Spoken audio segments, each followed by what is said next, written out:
is 3/12/2026. Phones are open, 505-510-4226. Or if you want to join in via Discord, that's another option. I just released a short video going over one aspect, the most recent iteration of Musk, ever since Musk moved in Trump's orbit. He became this new type of villain. His villain arc was complete. Now he's unleashing right-wing hate, causing societal chaos, etc. But we've seen a number of recent examples, like just within the last couple of years. And I pointed out Lex Luthor in the new Superman is basically a Musk. And I said so because of the rage monkeys that he set loose on the internet. And I went to see if there were any other critics who made that same correlation. And yes, that is absolutely true. Now,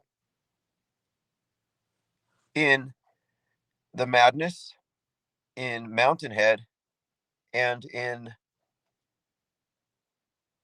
what was the other one? Naked Gun, where he's the electric vehicle guy. In these other movies, it's the same thing. Why is Musk always portrayed as releasing a mind virus to the world in all of his fictional representations in the last couple of years? But I only focus on these last few because they're so recent and they were all back to back from, the Madness came out in 2024, Superman, Naked Gun, and Mountainhead 2025. So these are recent. And you could try to argue that this is life and the art's just imitating it. But I'm saying no, this is psyop reinforcement. And I say so because these movies were just put into production in the last couple of years. And even though Musk bought X in 2022, he didn't really become fused with government or interfere with the election until 2024, which is what's insinuated in The Madness. Hey, thank you very much, Reality Witness, for supporting the think tank. And by the way, I have a schedule of things I want to happen between now and the summer. A number of things that I want to bring back or things that had lapsed, the PSYOP cards, the tabloid. And so I told you I was going to become a night stalker. I thought I was going to get a job at a deli, but no, the night stalker job starts tomorrow. I went in today for training. It was the easiest money I've ever made.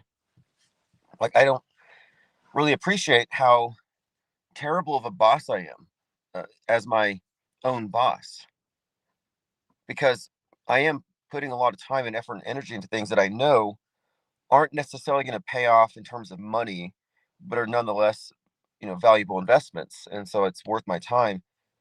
But compared to what I normally do, my normal day, that 8-hour shift I just pulled was nothing. It was relaxing. There's even free snacks. I mean, nothing to complain about. The management is basically an app. I don't have to interact with customers. I'm just unloading crates, pallets, stocking shelves. And within about 2 or 3 months, we'll have an office, the PSYOP trading cards. And the PSYOP trading cards are actually one of the most profitable projects that I've been involved in. I just didn't have enough startup capital to really keep it going. But to be honest, when you buy in bulk with these cards, it's pretty much it pays for additional sets, and it's going to spiral forward. And someone suggested another trading card. And I think it was somebody being thrown from a helicopter into a wood chipper. But anyway, I'm going to do this, the Candace Owens. I'm going to do the Ian Carroll card, snorting red pills, I think. I certainly want to have the Charlie Squibb. And the Charlie Squibb one, I might even do in the style of a Garbage Pail Kid. But more importantly, the Inciter, the tabloid, is going to be resurfacing. And along with that, and once I have it in circulation, we're going to jump into activating the IPR Press Club. So if you've ever held a press pass, You're automatically in. Suzette Ann says, I thought you said Night Stalker. Yeah, I am a Night Stalker. I'll be working from 10 p.m. to 7, stalking the aisles as I stalk products. So I am more or less stalking. I'm a Night Stalker anyway, but at least now I'm doing something constructive with my, not that I'm not constructive, but like I prefer to operate at night because if you're going to commute to a job during the day, you might as well consider that another hour of labor, maybe even 2 hours, depending on how far you are. Going in late at night, early in the morning gets around that. King Ravana, is there a card zero? No. In fact, we should come up with one. There should be a zero. And we've been talking about Jim Carrey being the fool. Maybe we could go with that. But yeah, 13 to 24 are next in line to be printed, but 25 to 48 are designed, and I'm working on additionals. But again, the main thing is the insights or the tabloid for a lot of reasons. And the tabloid's going to be a vehicle for this exact platform and mind maps and infographics and interviews. Just like before, I mean, these aren't new things. We had several different tabloids, experiments, basically, trial runs, pilots, and they all went well. The problem is you have to reach a certain number of subscribers to be able to consistently produce these things, and then shipping costs are crazy. So there's a little bit of trial and error, but I have it down. It's one of the reasons I was getting back into school is I wanted to be able to have my journalism degree back as a priority and really focus on the writing. I had to postpone that in favor of a something that's a little more constructive. I think. I mean, school's fun, it's great, but I think right now what I need is working capital. No, as you said, and I'm stocking groceries, but I call myself a night stalker because I am kind of, nobody's there and the customers aren't there. We're just stocking the aisles, and it's nocturnal. Nobody wants to work that shift for some reason. Like, that's crazy. I mean, my last job before this one was this company called Moore's Transport. It was just basically picking up bodies from funeral homes between here and Farmington and Santa Fe, Espanola, Las Vegas, New Mexico, in the middle of the night and dropping them off at the morgue. There's a little morgue cooler at the old state mental hospital in Las Vegas, New Mexico. And I had to pick up a couple of people who had my last name, and they were just bones. I don't know the story. And I had to drop them off. So I was driving with a bag of bones with my name on it the whole night. But anyway, when I was picking them up, I saw this elevator, and for some reason, I was just staring at it. And this happens sometimes. It's not like I'm blanking out, but sometimes things will draw my attention like magnetically. So I'm like looking at this elevator. It's not really computing. Why am I staring at it? I go in with the attendant, I get the bones, and I leave. When I get back to the morgue, the medical examiner's office, which does all the homicides for the state, when I get back there, the morgue tech was like, "Oh, you went to the old mental asylum," and I was like, "Yeah." He said, "Hey, there's an elevator there that's locked up because some nurse got murdered in there by a patient, and people claim today that they often hear things in it at night, like screaming, and they get these weird phone calls." And I was like, "I don't know, if you believe in ghosts or anything like that, but I thought it was kind of just the whole thing was a little eerie because I don't know why I was staring at it, and then I hear it has this weird, bizarre backstory." Well, when I get home, I start describing this, start talking about it on Discord or something, and this is just strange because you get that like goosebumps, things start moving. That kind of stuff was occurring that night, and you can make of it what you will, but I was just thinking, did I bring something back? And that's not the first time I've had that kind of experience. But no, I was mortuary affairs in the army, which then I was active reserve, and then I moved out of that unit, and I came back, and I just got a job at the morgue, picking up and transporting, which was mostly accidental deaths, and of course murders and stuff. But then I got my embalming license, and I got into just working in the funeral home, and I didn't have to get my hands as dirty. I mean, still dirty, but like I'm not out in the middle of nowhere, and I'm not dealing with the more horrific aspect. I'm more in the putting it back together. Lean Dion says, do they play torturous pop music on the speakers all night? What were they torturing Sam Neill with in The Mouth of Madness? He's in the asylum. They keep playing like the Carpenters, and it's driving him mad. No, yeah, Suzette Ann says Travelers. Okay, so here's something that did the previous one. I was working a 48-hour shift. So basically, I would have the van with me, and I would be on call. And then I would just go to the place, drop it off, go back.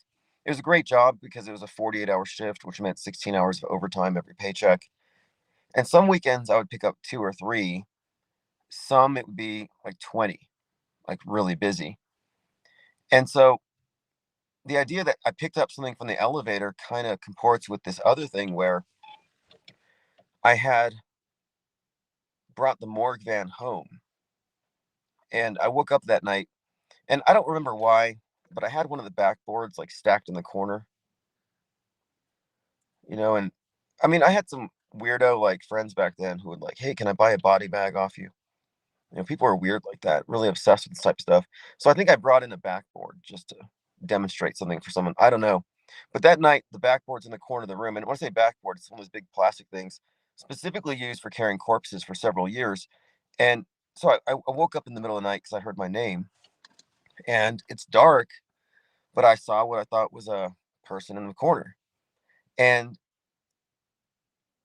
they appeared to be smiling, but I got the impression they just didn't have any, flesh. And so I just covered myself. I just put my head under the covers and I just ignored it. And then the bed started vibrating weird until I fell asleep. But I didn't want to even, deal with it. I was like tired. I was like, I don't want to deal with the undead right now.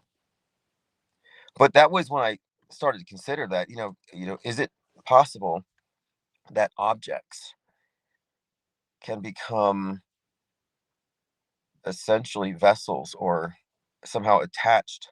Can things become attached to things? I mean, I'm kind of open to it because I don't believe in heaven and hell in the conventional sense. I don't think when you die, you leave necessarily. And I came across a number of interesting books on the subject. For a long time, I was kind of into the subject of necromancy and spiritualism. And of course, one of the books I came across, which has a weird story in it myself.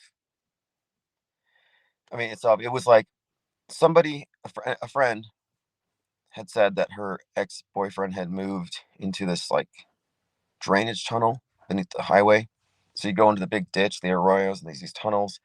And this one tunnel, I was told, if I went in there about a quarter mile, a bunch of cockroaches and stuff, nasty place. But in the very back, there's this place where there's like this little this dwelling. And I was told that, hey, he's got a bunch of like weird books you might be into. So I went down there and I got all these books, got this big brass bell. What are those things called? Um, these meditation devices. They're like these decorative things you hold in your hand. I forgot what it's called. But anyway, it was a bunch of weird statues and such. And weirdly enough, a boombox with like a little Kim CD in it. But the guy was obviously on drugs, and she was convinced that he was hexing her in some way. And I think it was her brother, in fact, that asked me to go, or said we should go get his stuff and see if there was anything important. Oh yeah, there's a bunch of I Ching coins, a bunch of incense, like a bunch of weirdo occult stuff. But one of the books there was a book on necromancy, and it was like typed with a typewriter. Like we're talking low budget, self published, and it had this concept of what it called the unnamed and forgotten, and it discussed how you can use an altar and basic, like reading the Psalm 23, I think, white candle, bread, coins. There's a few things that you put together, and the concept is that there are many people who lost, basically die in states where they don't have any coherence, and so they wander around as these like rotting souls, and you can actually attract them and even feed them and in some way use them to do your bidding. Necromancy. That's the whole point. But the whole premise of this book was that the life force itself doesn't extinguish; it just leaves and it just continues on in some form. But that you can, in fact, interact with the deceased if they choose to hear you. You know, Ouija board type stuff. It kind of minimizes the concept here of incorporeal, sentient consciousness. And some will say, "Oh, it's just demons." Like, I don't know, what's the difference, really? What are we talking about here? Like panpsychism, pantheism, is the entire universe itself in some way just the same thing? It's just consciousness. Like the idea of God is all these sentient beings, so he can experience himself subjectively or experience creation through a myriad of forms. It's an interesting idea. So I'm on this kind of side of the fence where I think death is mostly just a tuning out of this particular part of the spectrum of what we are. Lord Laney says, sounds like Japanese Shinto animism. Discombobulated spirits inhabit inanimate objects. Well, it's not an uncommon belief. And I've seen it in various schools of thought and traditions, idol magic. And in the more recent forms like chaos magic, the thinking is that you can just as easily create something as summon something. That consciousness itself is almost like perception is a force of nature, that your intent and your will is inherently a creative force, and that it directs the manifestation of reality itself to some degree, and you can use that to give form to this essentially discombobulated spirit. But anyway, I found this weird book on necromancy, and I read it back and forth. There's like all kinds of interesting ideas in there, but I wonder, where does this stuff come from if people aren't in some way having some kind of legitimate experiences? Do we just chalk it up to superstition? I mean, granted, there are a lot of grifters in this field, but the idea of communing with the dead isn't really as far. It's not that foreign a concept. I mean, I think it's really common, in fact. But the concept of necromancy sounds a little darker, especially because these practices in some areas are associated with gross things like digging up bones, like that guy. There's that new 28 Days Later called Bone Throne. And at the same time, you had the guy, where was he? In Michigan, with hundreds of skeletons in his house. But anyway, yeah, so egregores, that's what we're talking about. That you can basically uh, get a big mob of these incoherent, wandering, lost souls and give them some bit of your focused attention, your loosh. You feed these things libations, offerings, and they become, in a sense, indebted, loyal to you. That's the thinking behind it. But anyway, I read through the rest of the book, and it was like, well, if you want to be able to command the spirits, you have to go through certain rites. And one of them involved, under the full moon, bearing boots, black pants, black shirt, black hat in a graveyard, and then after, I think, 30 days or something, digging it up. And that it's never to see the light of day. It has to always just be brought out at night, has to be covered.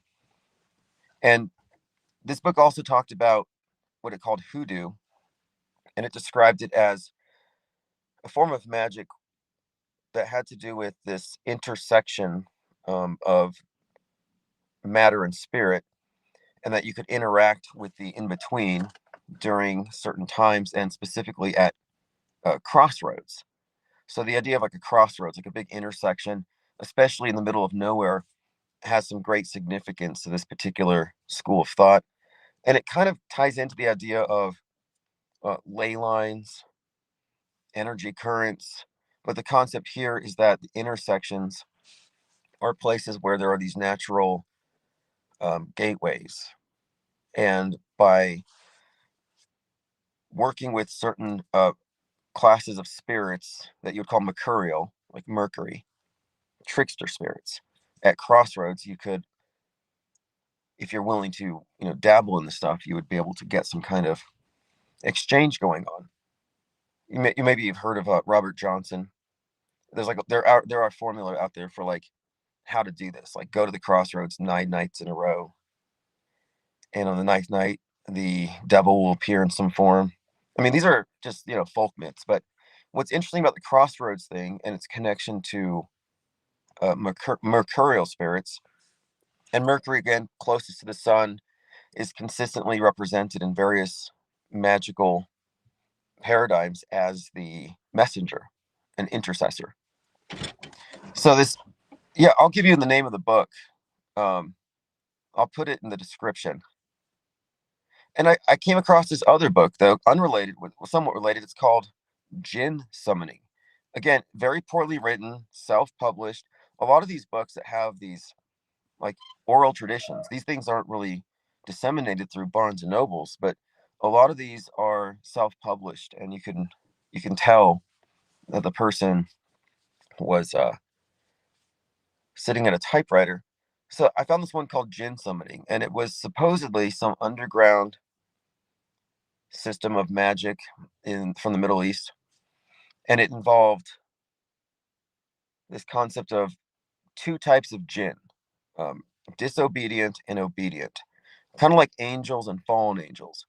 The ones who are obedient to Allah's plan versus the ones who are disobedient, and the disobedient ones can be summoned if you go to the wilderness, specifically at a crossroads.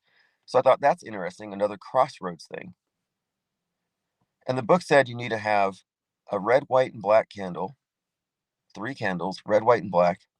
You go to the crossroads, and it had this incantation, mostly, I guess, verses, and you're supposed to burn some hair with matches. So sulfur, the hair, there's certain scents that attract these spirits. And it specifically says that they are tricksters.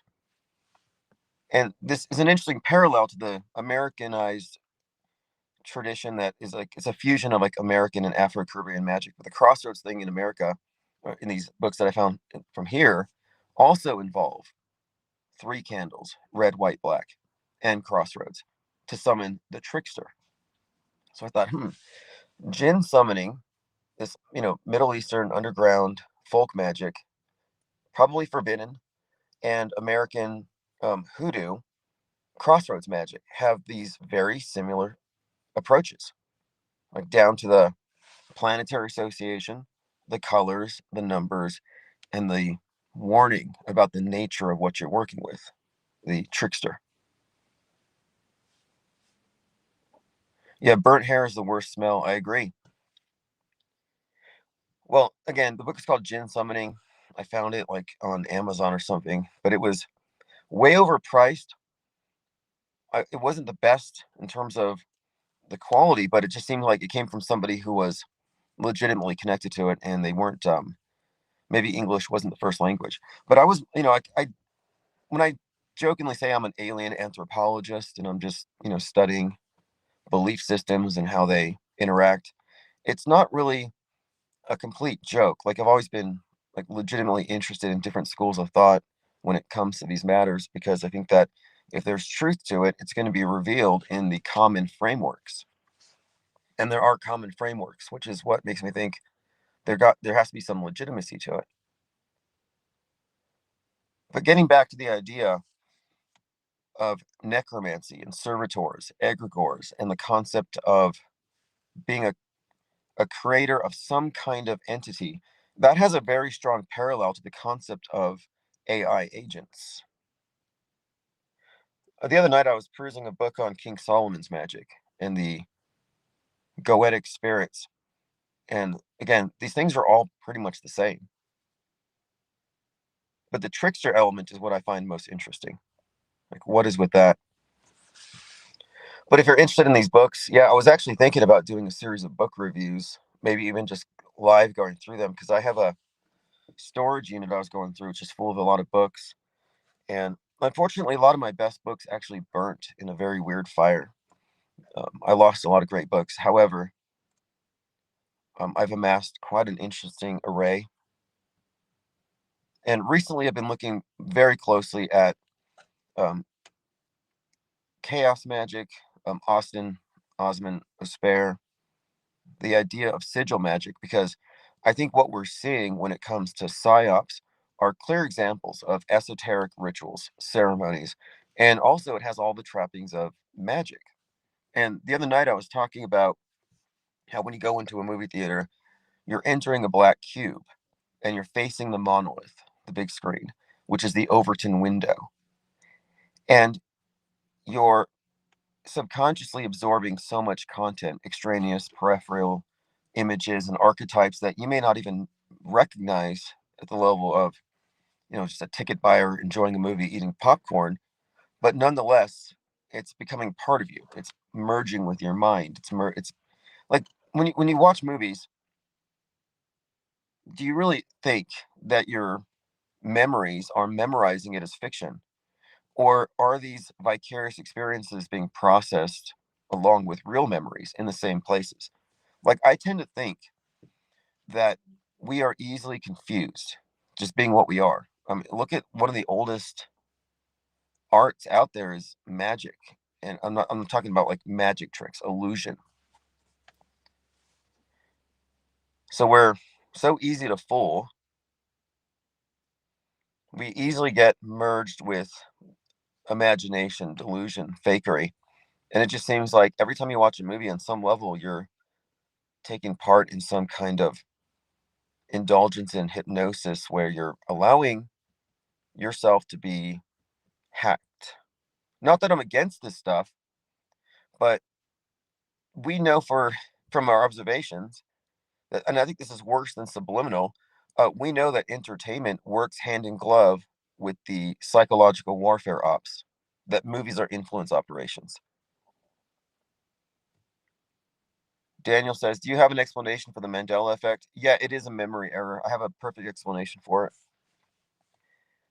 The Mandela effect is caused by the person asking you the question. If it was real, it wouldn't be a simple binary.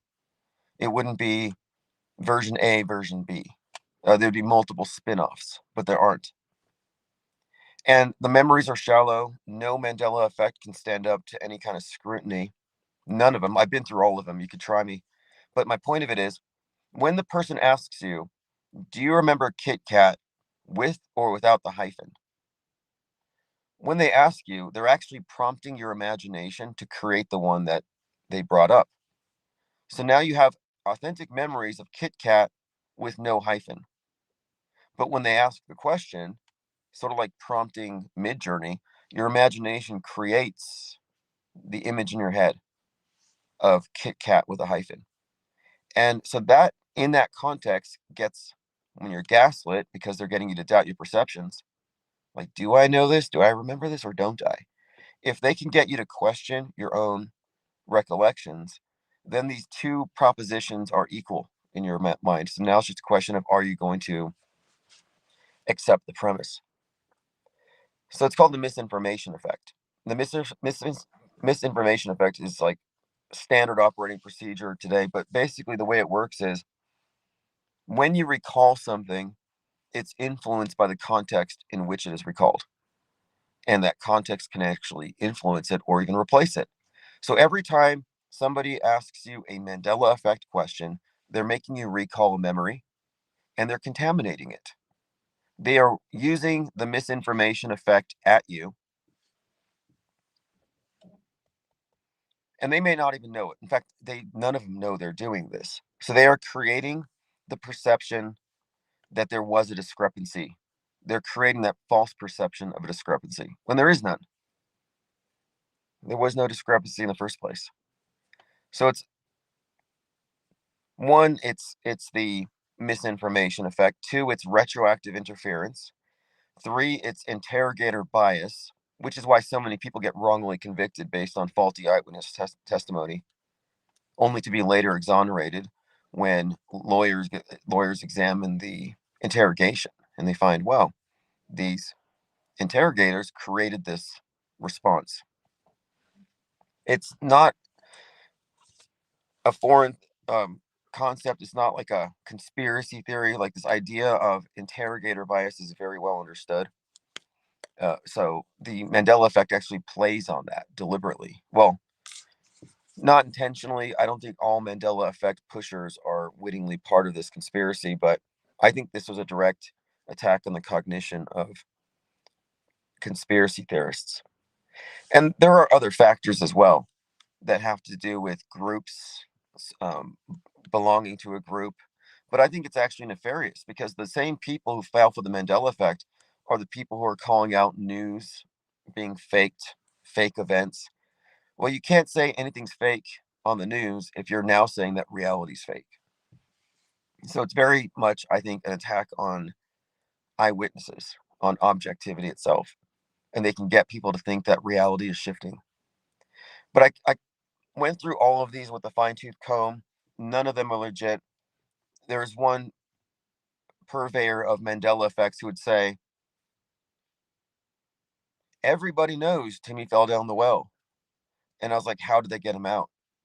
Nobody knew. So how could everybody know that he fell down the well, but nobody knows how he got out?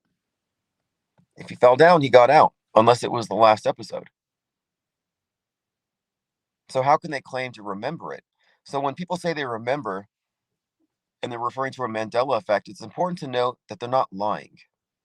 They're telling their truth, their subjective opinion. But the problem is, what they're identifying as a memory is actually something that was prompted when they considered the Mandela effect. And again, every single Mandela effect is a binary.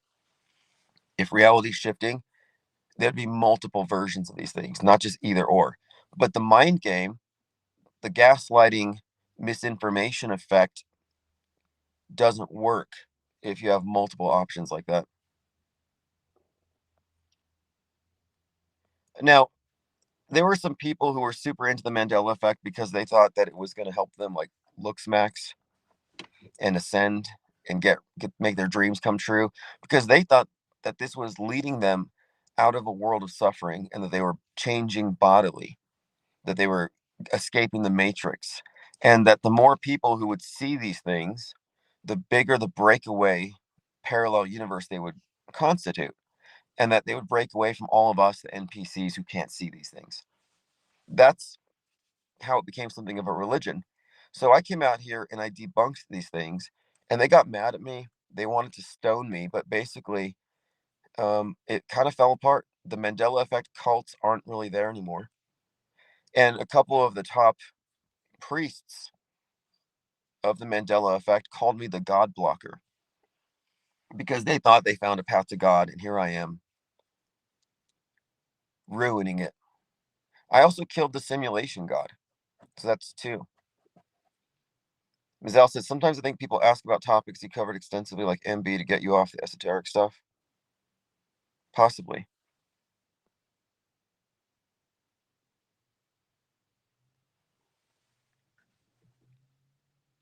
Well, the esoteric stuff is very popular these days, and these ideas aren't even suppressed. So I'm just kind of curious to see where it all goes. I kind of think a lot of it's misplaced. Like, I think when we talk about, like, precognition, I don't think that belongs in parapsychology. I think these things are better approached as parts of the mind we haven't mapped out yet. I'm really not into this idea that we need to mystify everything we can't understand. Mystification is a dead end. The instant you declare it's mystical, what you're actually saying is, this is beyond our ability to understand. We can never know. Man couldn't do this. And people said that for a long time. There's no way man could do predictive programming. Do you realize that was like a common viewpoint in this side of the internet? Hey guys, look, these movies are consistently lining up with fake events. Man couldn't do that. Like, what do you mean? Like, what the hell is that even supposed to mean?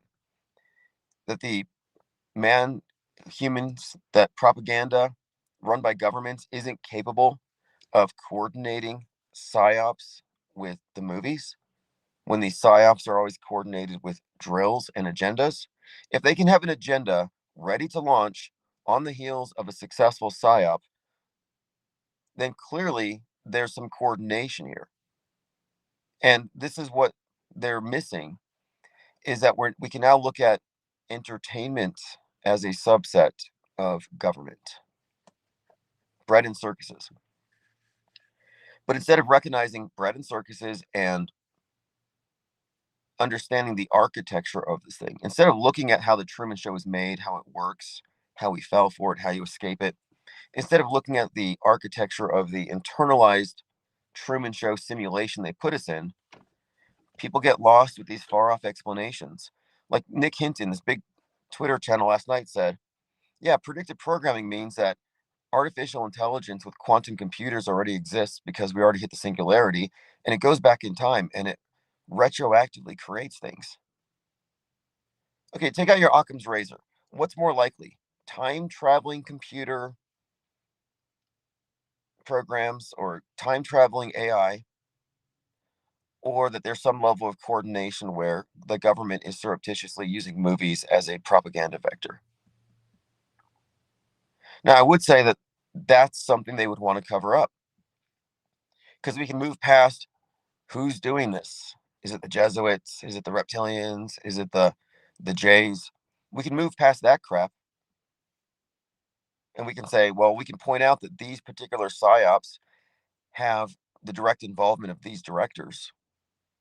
Different platforms, but if you look at it from a decompartmentalized point of view, we can point out names of people who are directly or 1 degree separated from psychological operations, influence operations, hoaxes. Every single astronaut out there, they all fit in this category. And I rarely talk about the space program and how fake it is. I talk about its esoteric underpinnings at times, but I've left it alone on purpose. But we're not leaving it alone. Like, no, we are not done. Not even close. I was happy to see Greg. Is it Greg Carlson? What's the guy's name from Higher Side Chats?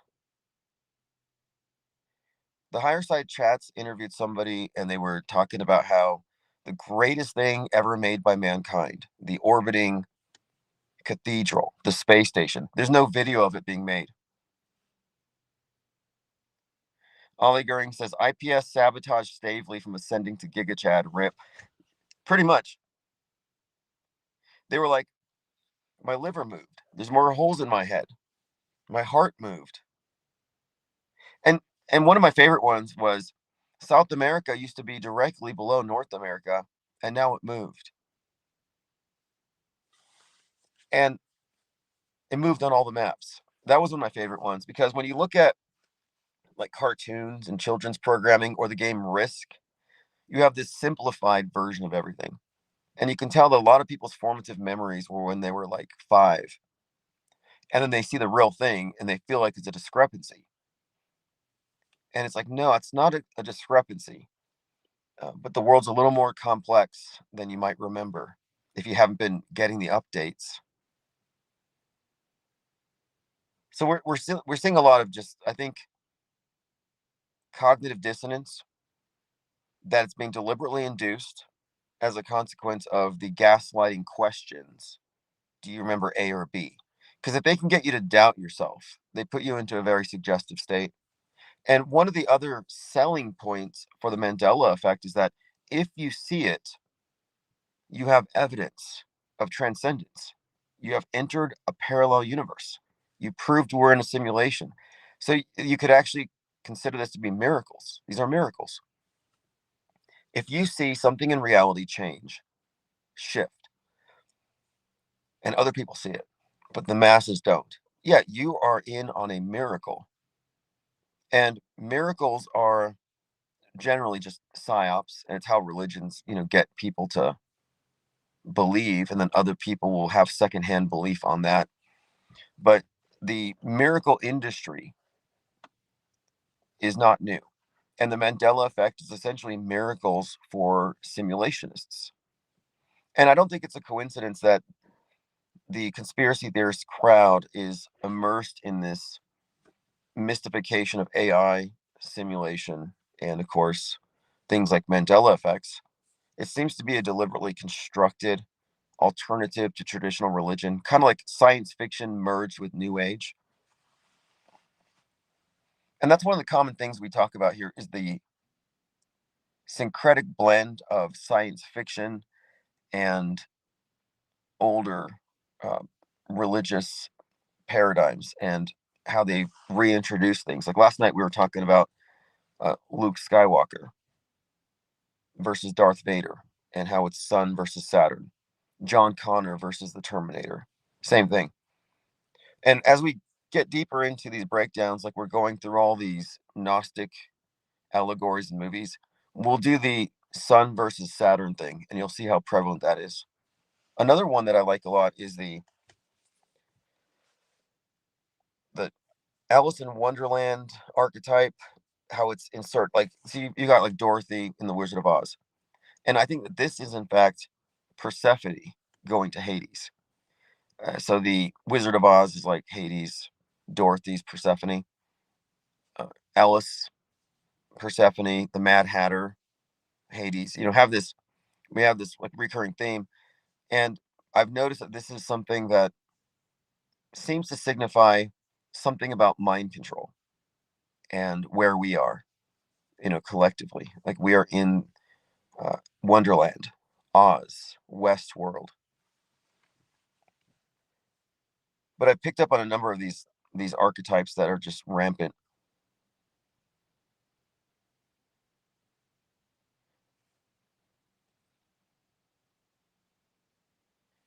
But my main focus right now still is the breakdown of the world stage characters and showing how there are common denominators within predictive programming that we need to look at. And this isn't true just for the people, just for the characters. It's also true for the places. Like how many times have we seen Seattle associated with the number 311, 11-3, and or the Kraken and EMPs, nukes. And when we look at 9/11, how many times did we see it get hit by planes before it actually happened? Because they were taking it down for decades. They were preparing us for it. On the lead up to the Butler, Pennsylvania shooting at Trump, there were, off the top of my head, I could name 7 or 8 movies. And I haven't even, in fact, the other night I talked about these. I missed one. Batman Caped Crusader, the cartoon where Rupert Thorne, at the end of the season, Batman turns around and throws a bladed boomerang at him and cuts his right ear. I also forgot to mention Tony Soprano getting shot in the ear at the end of season 1. And that ties into the whole mob boss, a bad Don. But I didn't go through all of them the other night when I was going through the different Donald Trump correlations. How every time you see Donald Trump, it's either A, 9/11, or B, a headshot, or both. Donnie Darko's got both. Megalopolis has both. But what we're showing here is that these aren't coincidences in the sense of being random, but these are engineered coincidences. And they're character building for the main stars of their psychological operations. It's like they step out of the movie screen. So they exist in your head. And so earlier I was talking about, does your mind process fiction and reality differently in terms of its memory? Like your memory banks. Like, do you have a separate memory for stuff you saw in movies and then stuff you lived through? Or is it all put into the same place? Because what I'm wondering here is, are they creating mind viruses, or like, so in Richard Brody's book Virus of the Mind, he talks about how you have these accretions of ideas that lump together over time and essentially become beliefs that you acquired without volition. That's why he called them mind viruses, but they mutate. And so, in other words, like memetics is his whole thing, like using genetics and genetic engineering as an analogy to describe how you can engineer memes or meme plexes. So if you're a memetic engineer, you could plant memes through characters, through movies, through entertainment into people's heads and create these character templates or these memories, I say in quotes, these false memories of people who will be introduced to them on the news. And they will react according to their bias. Because from this perspective, having looked at numerous examples of Trump in fiction, we were set up for him. We were prepared to look at Trump in his final form as this authoritarian right winger demagogue. Like, this was encoded into his character decades ago, long before he even seriously got into politics, before he got into the whole Tea Party birther movement. They had already created this construct.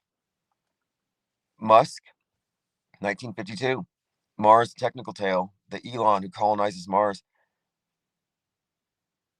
That script was already there. They're already creating these roles. And then they have actors who assume these roles. And the reason why this is worth doing and talking about is because what we're trying to create here is or trying to point out here is that the theater of Psywar is basically stagecraft. It's not clones.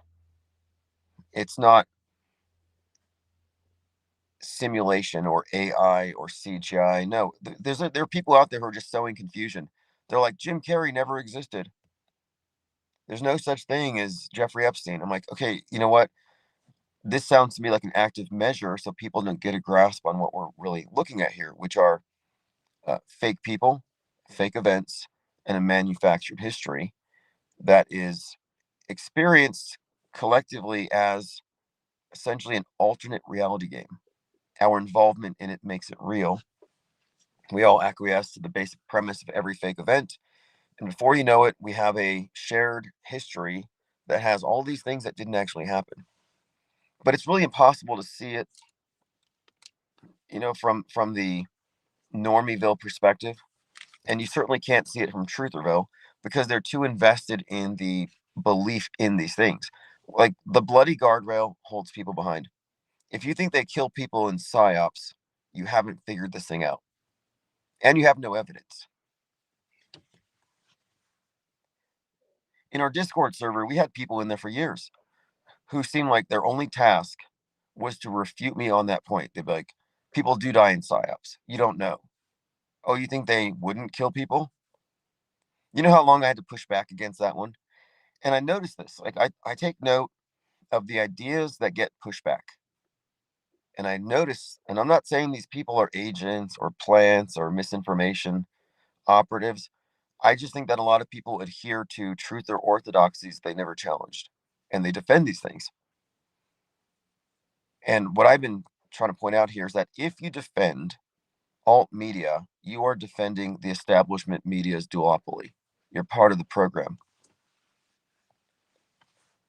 You're what they would call a useful stooge, what I call a propaganda mule. And I'm not a propaganda mule. I'm not trying to reinforce their big lies because I get clicks. But it's a very sophisticated game. It's a sublimated civil war. Every single psyop that comes down the timeline is perfectly split down the middle in terms of how it's going to be interpreted by the left and the right. They will both agree it happened. One will say the other did it, vice versa. They blame each other for it. And the trick here is that they both agree it happened, whatever it is. And that's where they're wrong. You have the mainstream and the alternative interpretation of an event that didn't actually happen. I mean, how long ago was Charlie Kirk? And people are still talking about it like it happened. Like they live in a parallel universe. I don't live in their universe. I don't live in the universe where Charlie Kirk is dead. I'm a realist. And I see these people who are caught up in these delusions and they're in love with the delusions. They're in love with these myths that have been manufactured for them.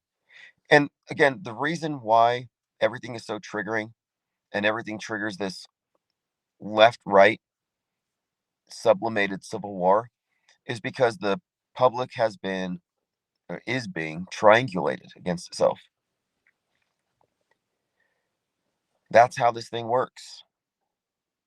There's never going to be a point of agreement that creates some big kumbaya and everybody unites. The points of agreement will always be attended by mutual blame shifting. I mean, they will blame the other side for something that never happened. But the compartments in this thing can be very well, I think, understood if you just look at the political horseshoe model and superimpose over it triangulation and then make a list on the left and the right of their major platforms and positions, and you'll see that everything is a mirror of the other side. Woke left, woke right. So that's why I said that red pill, red pill is essentially woke. It's a woke movement. It's a mirror of the left. But what's worse is that it's entirely inside of the far right politics. It's like it's part of right wing politics. So you can't really get off world stage if you're still putting your faith in politicians. Because your politicians are one of two things: 100% fooled, insulated, or too dumb to notice, or they're in on it. So who do you want to follow? A fool, a sheep surrounded by wolves in sheep's clothing, or a, a literal wolf? Like that's your choice.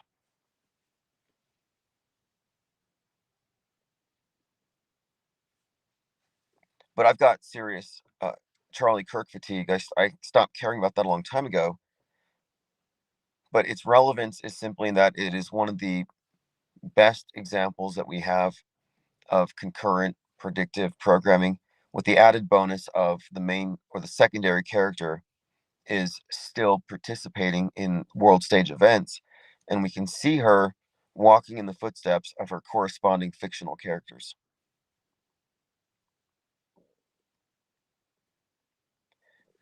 I referenced Walter Lippmann last week, a couple weeks ago, because he talked about this idea of there being a sublimated civil war, and this is what his thinking was: that by doing an event, a manufactured event, they could get a gauge on what percentage of the public thinks what about any given issue. So, case in point, the CK shooting, you were able to, ascertain, how far is one side going to go to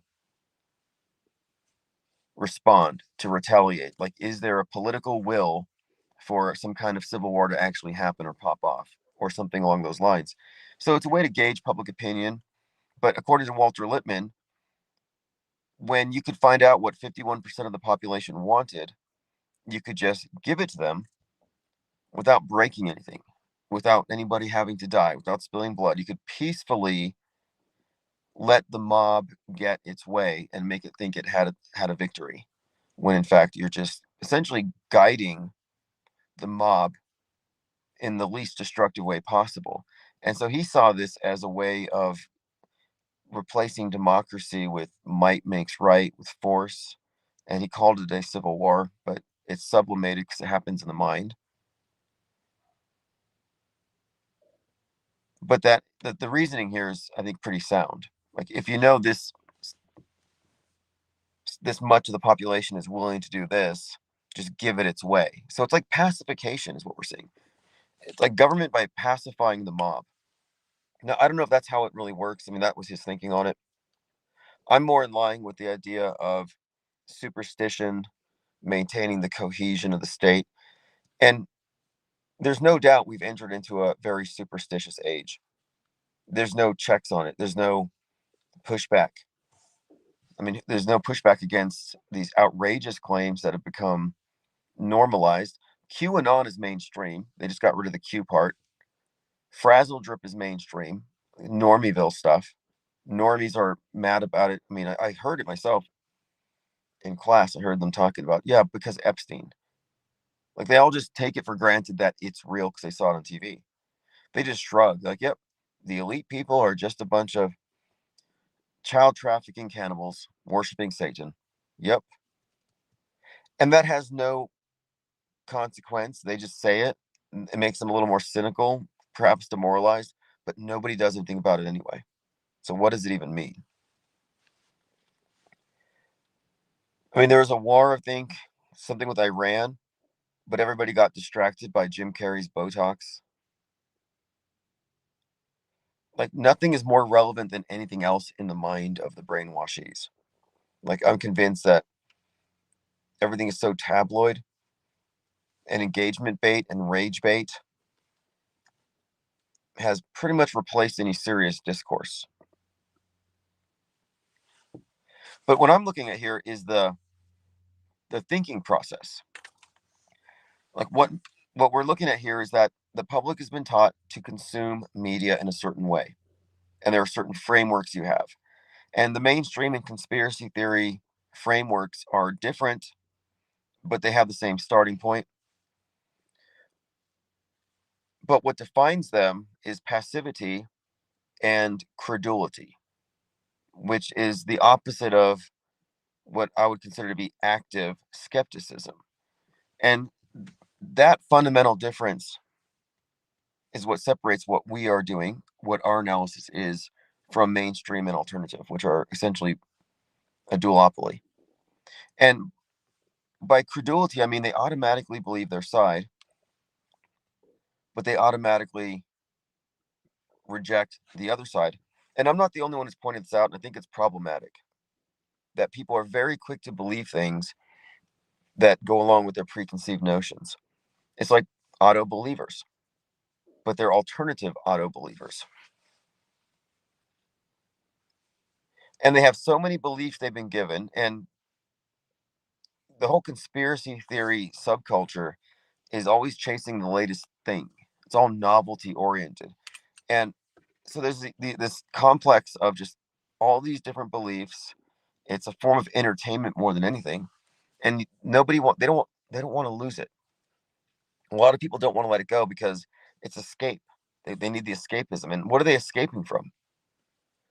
They're escaping from a lot of stuff they think is real, I guess. But what I'm noting here is that this escapism is one of the biggest hindrances to people seeing through it. And so, in all likelihood, this is government created mythology in order to discredit people and misdirect them, as we've seen with the ufology. One great example of this is mud flood. The whole mud flood concept has a lot of these people who are naturally curious, non mainstream, questioning history, getting lost in science fiction and fantasy while ignoring recent fake history, proactively manufactured history. They miss that. They got their heads in the mud. We're not talking about retconning, revisionism, or burning records and replacing them. We're talking about proactively creating history every single day. A worldview monopoly that's been successfully run on a global scale for as far back as I can detect. To me, that's more immediate than hypothetical scenarios about what might have happened 300 years ago and what cathedrals were really for free energy. And again, it's science fiction. It's more entertainment, but it's not really fact based. And what we're doing is fact based analysis. I'm providing receipts. And the value in the Great Deconstruction Project is that we can feed this data through AI and extrapolate stuff from it. In other words, we can show the internal consistency of what we're looking at, what I term systemic fakery. And the people who don't recognize that systemic fakery is a big deal are mostly truthers who are of the opinion that, oh, it's obvious everything's fake. No, it's not obvious. And we're not saying everything's fake. And the thing they're missing is the timeline. By being focused on the now and chasing clicks, I think a lot of them don't have their frame of reference, inclusive of 6+ decades of this sustained psychological warfare. They're too focused on the now. Remember back in like November, someone's like, "Can we move on from Charlie Kirk?" Like, no, if you're chasing shiny objects, if you need a hit, go to Q Street, go to Alex Jonestown and drink some more Kool-Aid.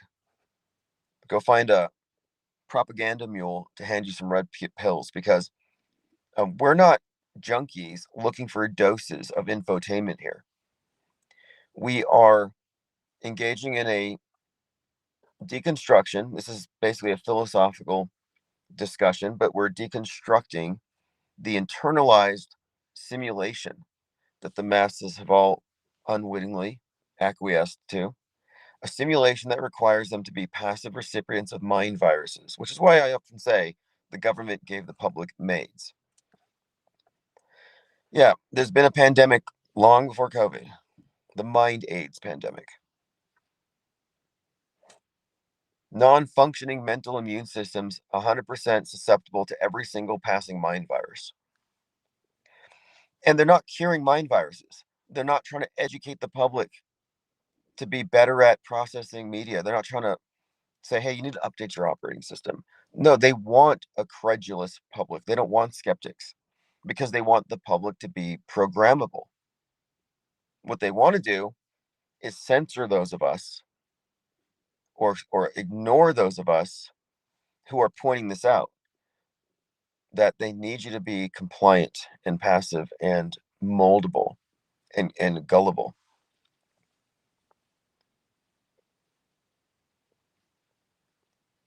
And people need to also get that skepticism should also include your own presuppositions. You have to be skeptical about the things you profess to be true. There's this like selectivity of being skeptical of the other side, but non-skeptical of one's own side. So what we're doing here is we're kind of raising the standard of evidence, and we're being a lot more responsible about qualifying our claims. And we've replaced the concept of low information belief or low information disbelief with informed disbelief, which is far more um, reliable, because we're not trusting anybody. I'm not trusting a blue check. And when you consider the long term view, as in 6+ decades of this stuff, you can pretty much start to, essentially give the media no benefit of the doubt. It's not like tomorrow they're going to be honest and truthful. It wouldn't matter if they were, because their entire perspective rests upon an edifice of lies. And that's what we're attacking. We're actually going after the edifice of lies. And when you separate the lies from reality, you can see, okay, this is the program and this is objectivity. And I'm rejecting the program. But to be deprogrammed does require the active rejection of it. You have to be able to actually see it. If you can't define it, then you can't really convince me that you're deprogrammed, and your opinions will reflect that anyway and give it away. That's why someone with a huge channel like Nick Hinton can say, the reason why there's predictive programming is because quantum computers have reached a singularity and the AI is time traveling and retrocausality. I'm like, okay, that's not the answer. Get your Occam's razor out. Jim Carrey's not a clone. And we didn't reach a singularity where AI is manufacturing coincidences with the news and the entertainment. Arthur C. Clarke made that law about any sufficiently developed technology is indistinguishable from magic. And for some reason, a lot of people will see something that they can't explain and they'll reach for the most magical, unlikely explanation for it. Like, maybe what we're offering here, what we discuss, is like a spoiler, like a buzzkill, and it kind of is. If you're a media junkie, because media is a drug, and if you've been hitting conspiracy theories pretty hard for a few years now, and I'm here saying these things are worthless, you're an info junkie. You're just getting hits of these titillating notions, fear porn, etc., and it's no closer to the truth than mainstream. They don't want to hear that, especially if they are self-righteous enough to think that they are the arbiters of truth and they're fighting against the bad guys, that they are a just cause. And a lot of them feel that way. They're like, well, we're saving the children. We're fighting the deep state. And they get into this simplistic us versus them culty mentality. One of them told me, not me, because they don't directly confront you if they're trying to do a character assassination. They'll talk to your crowd and they'll say, this guy thinks that you should get vaxxed. I'm like, no, I specifically say I'm not pro and I'm not anti on any of these things because I'm not in their mind war. I'm not anti Pepsi. I just don't drink it. I'm a non Pepsi drinker. I'm not against it.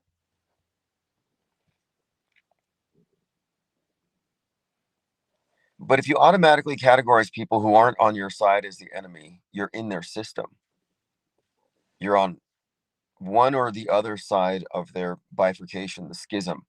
And it is a schism, and it is that simple. There's no middle ground. Some people who are half-assed paying attention, who play both sides or pretend like they're neutral and impartial, yeah, they're basically just deceiving themselves. There is no middle ground on the world stage. You're either on one side or the other. There's a chasm between the two. The idea of middle ground is kind of a hoax because simply by accepting its presuppositions, you are a participant in the Psy war. It's sort of like in the village. We talked about the elders dress up as monsters and keep the village scared so they never leave. Well, as long as you're taking a side, you're part of that structure. So you're not neutral. You're a participant in the Psy war. You're not anti war if you're part of the world stage, which is engaged in World War infinity. It never really ends. So, like, we're not a middle position. I don't claim neutrality. My point of view is just outside of their duopoly. And am I opposed to it? Well, I have it's sort of like my relationship with religion. I'm just like, okay, I'm not into this worldview. I can see how it's been imposed and how it's likely there to hijack my life, control my mind, and extract money and loot. So no thanks. I'm a refuse-nick. I'm a psyop refuse-nick. I am not participating. Unless they give me a stimmy check, then I'll play along. But detachment is real. And the detachment from the world stage, from the theater of Psywar, from the bread and circuses, the detachment comes from rejecting its face value claims. So you're not emotionally manipulated. So I consider myself a conscientious objector more than anything, an inactivist. So when someone tries to put me in their binary, you're either on my side or you're one of them, I'm like, no, you're one of them because the pro anti are part of the same team. You're being triangulated against one another, so you don't see this. So you're a controlled opposition. The person who is opposed to me because I'm not anti whatever they're anti, yeah, I'm anti them. I'm anti anti. I actually have a book out called Anti Anti. It's a little ebook about how you must not only reject reflexively, like they do, the mainstream, but you have to also reject the alternative. You can't fall into this trap. You got to be anti pro and anti anti. The non position. Non is valid. Non is the only sensible position because any anti, like even if you're against something in principle, to join their anti group to join that groupthink is to align yourself with the world stage itself. You're now in the political horseshoe. You're now in the mud. Was it George Bernard Shaw? Never wrestle with a pig because you both get muddy and the pig likes it. Like, I'm not in their pig pen. Lean Dion says truthers don't want the more ordinary or mundane answers. They don't. I encountered this with one simulation theorist who refused to entertain the notion that man could be manipulating man on this scale. She wanted to insist that this is being done by a simulation or that the simulation programmed them to do it. But she wouldn't accept the notion. And maybe it's because nobody wants to admit that they have been under a spell, that they were conquered, that the mind war won. They were mind war casualties. But I don't think there's any shame in it necessarily. We were born into this with no options. And there are no skeptical platforms that are skeptical of both sides equally. We don't exist in their world. That's why we don't get censored. In fact, that's one of our greatest advantages is that they will not censor us. They will censor anti-vaxxers, they'll censor conspiracy theorists left and right. They'll censor anybody associated with like far right politics. They have ways of censoring people, but these people are part of their paradigm. And by censoring them, they're demonstrating the triangulation. They're showing, oh, the state rejects this one and loves this side. That's part of the system. So if they're being censored, it's actually for show. It's performative. Because what are they even being censored for? Nothing they're saying is true. And Alex Jones, that was all performative. Did he really get, you know, go down fighting for the truth? No, in the end, he capitulated and he denied calling things fake. And that was just to make it seem like to go that route is to risk getting sued, to put, a chilling effect.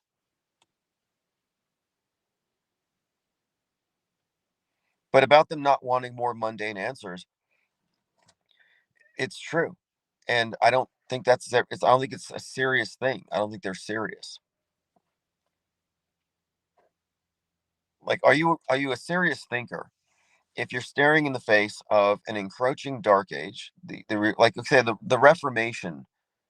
We're talking about the concept of movable type press, liberation of knowledge from knowledge filters, monopolies, the masses being able to uh, get information that previously would have been bottlenecked to those with privilege and money, etc. Like the Bible being translated into the Vulgate, so the commoner could possibly read it. That was frowned upon. So the idea here is that you have this notion of a enlightenment following this pervasive culture of ignorance and superstition that made people controllable. And now I see how the internet and its guardrails and the monopoly that controls it has put us in the same position of there being a massive ignorant people and then a smaller group who have more information, insiders. And the difference is what they know. And with media becoming what it is, merging with AI, the ability to fake things is now perfect. Everything can be simulated and faked 100% convincingly. So you can no longer see through the lies. So now we can't process lies if we're just going off what they show us. So in a way, it's like we've been rendered illiterate, and they have to read to us. They have to interpret things because we can no longer see for ourselves. We cannot perceive for ourselves. We have to outsource it now. And that's the position that people have been put in. And I'm suggesting that this definitely goes along with the Overton window opening to allow aliens and demons and exorcisms and all these things into mainstream thought alongside the QAnon level stuff. So they're mainstreaming superstition as our ability to discern real and fake has been removed. And I think this might be to further remove us from objective reality for the purposes of controlling us because ignorant, superstitious people are easy to control. Like, and like, so the madness. I was talking about the madness earlier. Like, are we being driven mad by this? Is this a collective insanity? Like, have we entered into this place where the masses have been essentially put into a Truman Show, but it's regressed to the point where it's just utterly subjective and anything goes. There's no standards. It's really bad in that sense. I think it's like again, it's like we're entering into a new dark age, but I think it's by design. And then, like I said the other day, I was talking about Frank Herbert from Dune Messiah, and he said they're not mad. They're trained to believe, not to know. So he makes that important distinction between believing and knowing. That the people aren't really crazy. They're trained to be believers, not to be knowers. And he said because knowledge is dangerous, belief can be manipulated. Again, that's Frank Herbert, Dune Messiah. It explains the situation that we're in. When I said that the public has maids, that's what I mean. When I say the government gave the public mind aids, I mean they were trained to be passive recipients of mind viruses, to be believers, not to be knowers. To be a knower, to be a skeptic means that you're exercising your critical faculties. You're actively processing the information that you're getting. You're not passively receiving it. And as such, you are a knower. So, in a way, I kind of see what we're doing here as like we're media gnostics.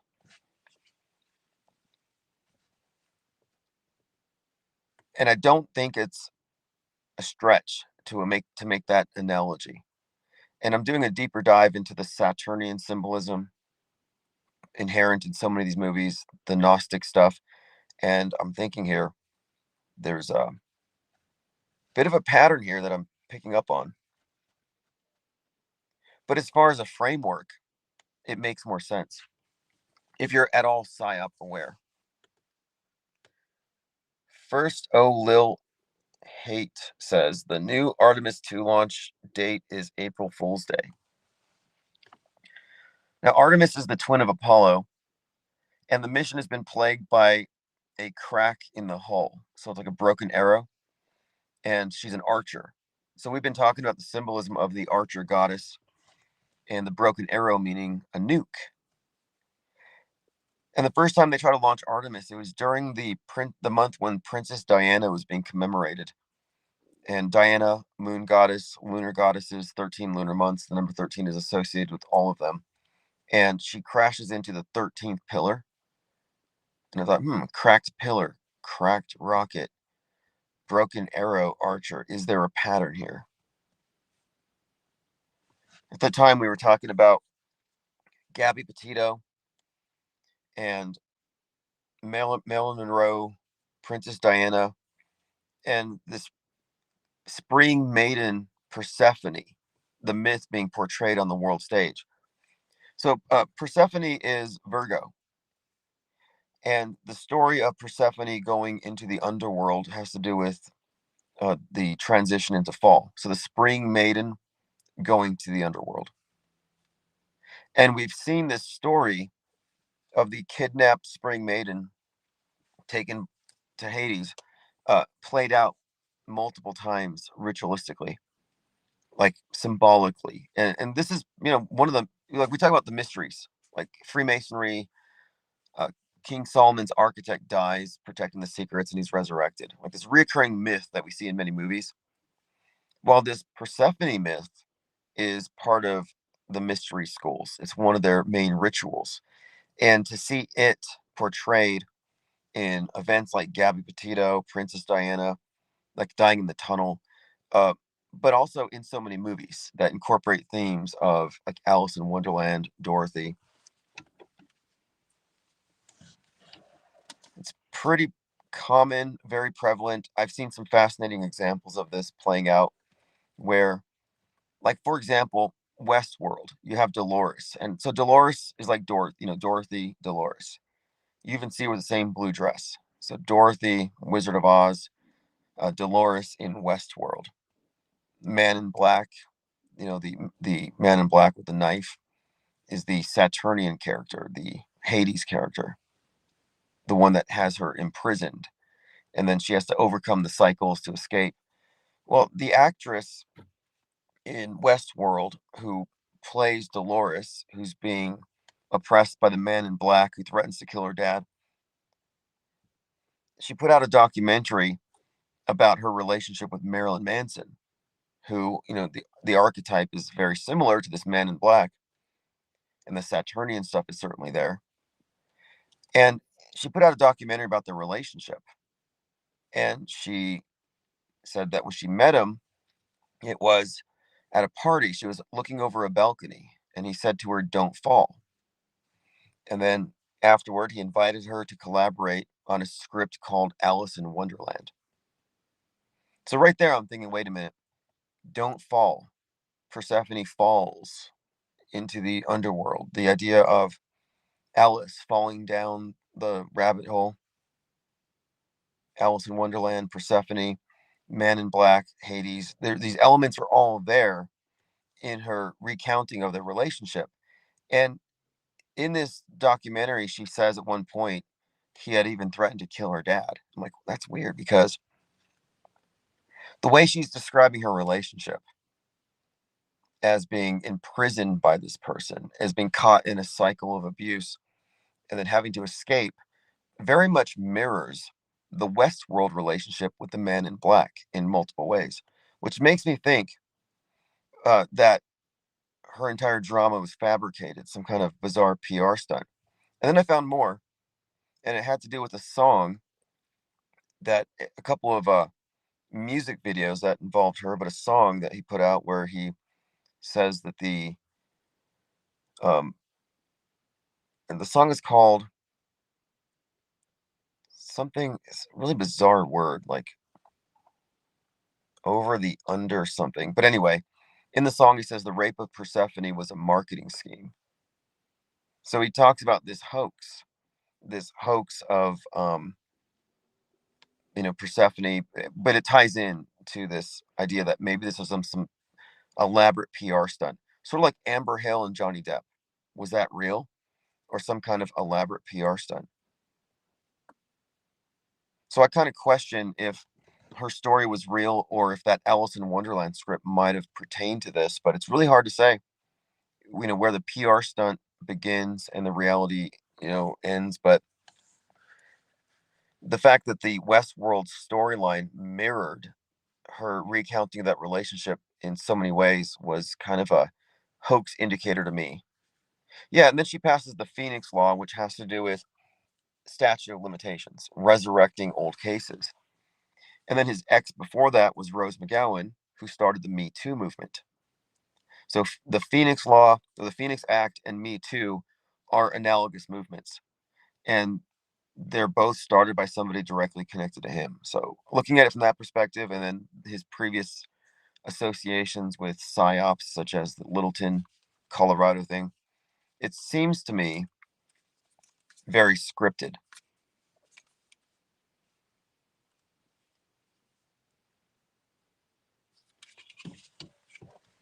But the recurring theme of Alice in Wonderland and Persephone encoded into media is just a parallel to like the Truman and the Truman Show. So you have the Gnostic myth of the guy caught in a simulation. You have the other version, Alice or Persephone, in the underworld, and they each have a boss, like Neo versus the architect, Truman versus Kristoff, Alice versus Mad Hatter, Dorothy versus the Wizard of Oz. You see, there's this consistent dynamic here between the mind controller and the mind controlled, or the creator enslaver and the imprisoned soul spark attempting to liberate. And throughout Westworld, there is a ton of 311 stuff, a lot of pandemic stuff, a ton of concurrent programming. So when we look at these movies and these directors, it's important to keep in mind that the same directors that created content that coincided with the lockdowns have been creating content foreshadowing fallout and nukes. So if you want to know what's going on, in what's to come, look at the metascriptors. Like, we know who the metascriptors are, in large part, the main ones. So if you want to know what is being foreshadowed, what is being primed in the mass mind, what are we being. So the limiting factor as to what they can make happen in the world is the credulity of the news consumers. And right now, they're ready to believe anything. I really want to watch Childhood's End because it's Arthur C. Clarke who wrote 2001 Space Odyssey, where originally they went to Saturn, not Jupiter. But anyway, it has this theme of these aliens coming back to Earth, and they look like demons. Because at this point, they could introduce demons and aliens, and people would probably believe it. They're just about there. But everything they do is, from my point of view, disappointing. I'm always underwhelmed by their performances. And I notice there's a tendency of people who call out media faker to say, yeah, it's obviously fake. And you know what? I agree with them. I really do. When you say, yeah, that obviously looked fake. The Trump ear one looked fake. Like, yeah, I get it. Your intuition is correct.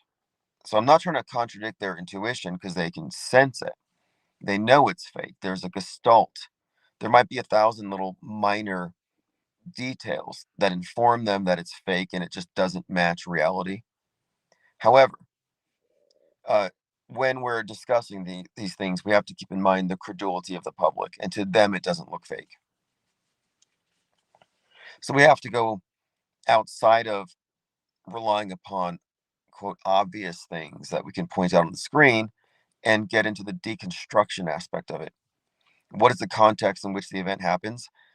And again, to those who still think that we're pointing out coincidences, explain why every single psyop has a split down the middle, left right interpretation, and it's followed by a ready to implement political agenda.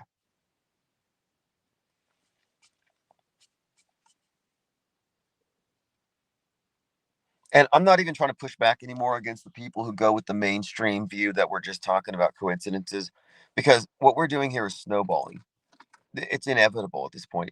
We've passed the point of inevitability, which means that not only are we right, but we're invading. The off world stage is invading their space. They can't stop this. And by the time we're fully operational, the juggernaut's awake, the crack Gwyn rises from the ocean.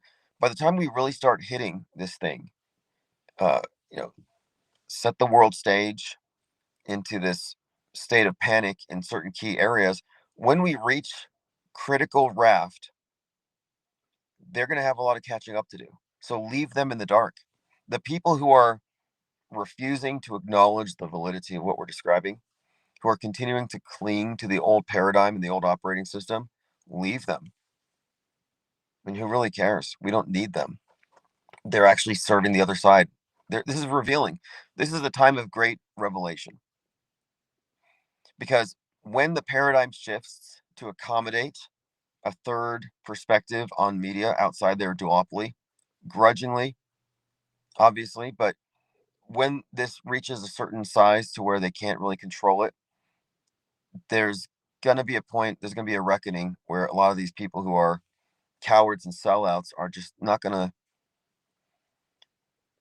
they're not going to be looked at as very credible or reliable.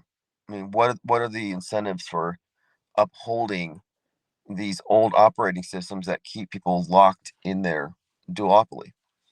Ignorance is an excuse right now. We can give it to them for a little while. Like, oh, I didn't know. I didn't know the government controlled entertainment as basically a subset of government. I didn't know the psychological warfare was timed with the movies and political agendas. Like, okay, ignorance was an excuse up until like really 2022 when we called out concurrent programming. That's the big paradigm shifter. If you really get down to concurrent programming and ask 10 or 15 follow-up questions, if true, then what? I mean, it does in fact unravel the whole thing. But since then, there's been a lot of thinking and a lot of development. And now it's pretty much the case that we have what we need. We've demonstrated that this is a model, that it's systemic, that it's not going to change. And that's another thing that works to our advantage. It's not going to change. At no point are they going to become honest. There's a creepy car with no lights on circling around. At no point is the media going to become honest and stop doing psyops. They rest upon a history of fakery. That's their foundation. And this is their standard operating procedure. So the manufacturing of history isn't something they make up as they go. It's planned decades in advance. So we can identify the script and metascriptors. And that alone just means that basically it's like calling out the emperor that has no clothes. This thing only seems real because all these people believe it, but now we have an effective challenge to it. And the people who are still pretending to go along with or are going along with it are coming from a place, I think, of safety and comfort, conformity, assumed moral and intellectual high ground. Do you remember how they used to use guilt trips to try to bully us? Don't say it's fake. You got to give time for the families to grieve. And there was in Discord, one of the first Q people I ever met. He gets in our chat and he's like, "Yeah, I'm just parked somewhere in this creepy car. I just drove around. It had no lights on. I thought it was strange." So this guy gets in our Discord server and we're talking about Vegas was so fake. We're sharing pictures that demonstrate how the whole thing was some kind of a hoax. And someone gets on the voice chat and he's like, "I just want to offer my condolences to the survivors and the families of the Harvest Festival shooting." And I was like, "What do you mean it was fake?" The problem is the QAnon people were told by Q that it was a deep state attack against Trump. So all the people who were falling for Q got up and left my server. They said, "How dare you? How dare you call this thing a hoax? All these victims." And I can name names. I could name and shame some people. There's one person I used to respect, and she's like, "My gym teacher was killed there." Like people used to attach themselves to psyops all the time. They would slather themselves in theatrical blood. They would cry. Like those paid mourners in North Korea. You have these people like paid mourners. They'd be on their YouTube channels like, "I'm directly affected by this event because somebody that I know is 6 degrees separated from somebody whose dog walker's best friend has a distant cousin who knows somebody who died at that event." And people would fall for it. And I'm like, "No, we got to be irreverent. Let them call us morbid. Let them call us insensitive and someone called me a psychopath over my comments regarding Charlie Kirk. I'm like, "No, you're mind controlled," but I can understand why they would say that from their perspective. But you have to be willing to come off as a psychopath if that's what it takes, because they don't comprehend where we're coming from. So you don't have to take it personally. In fact, they're in a psychosis. They're technically psychopaths. They're adhering to these persistent delusions. Zal says, "Stay aware, please." Yeah. Well, I'm not worried about getting assassinated. Oh, I did have a very troubling dream the other night. I actually saw something in a dream that I painted once. But I do get premonitions at times, and I don't have any sort of pessimism whatsoever. I'm like the most optimistic person I know. Like when I say that this thing is inevitable, that this third branch of media metastasizes, avalanches, becomes problematic, causes the alt media to hemorrhage, reduces their army of disinfo agents to essentially exposed useful stooges who are outside of their depth. I mean, this is going to be a good time. This is a great time to be involved in this conversation, because what we represent fundamentally is an intellectual revolt against being treated like we don't think. We've been relegated to NPC status. We're supposed to just react and respond like we have no critical thinking. We're supposed to be obedient recipients and reactors to state propaganda. You're supposed to be a loosh cow. Just give up your loosh, moo, stampede when they tell you to stampede, but otherwise stay in your pen.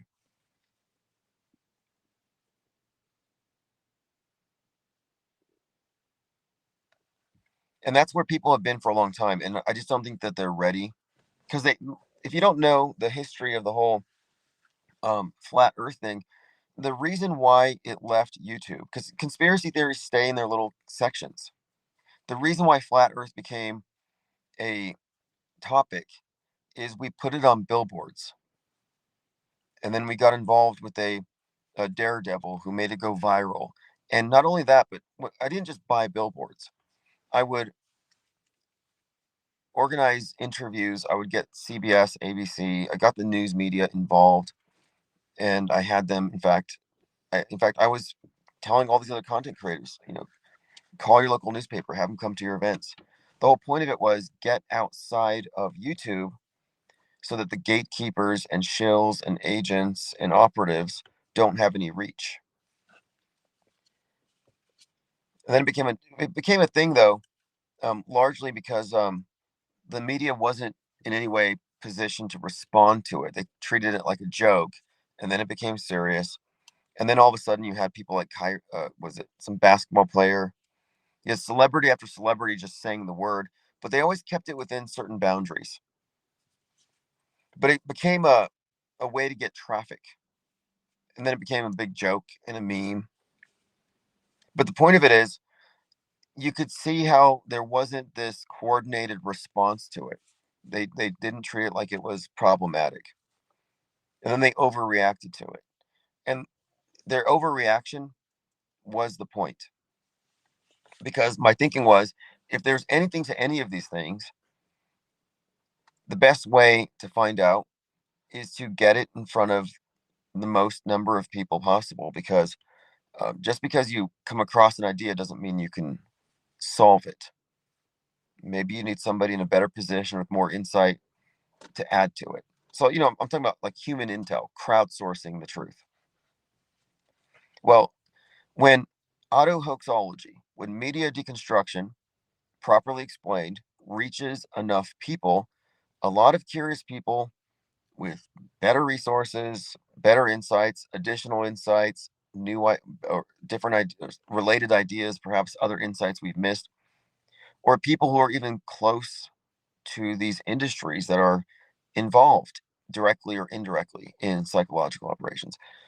The more people involved in this, the more clarity we will get.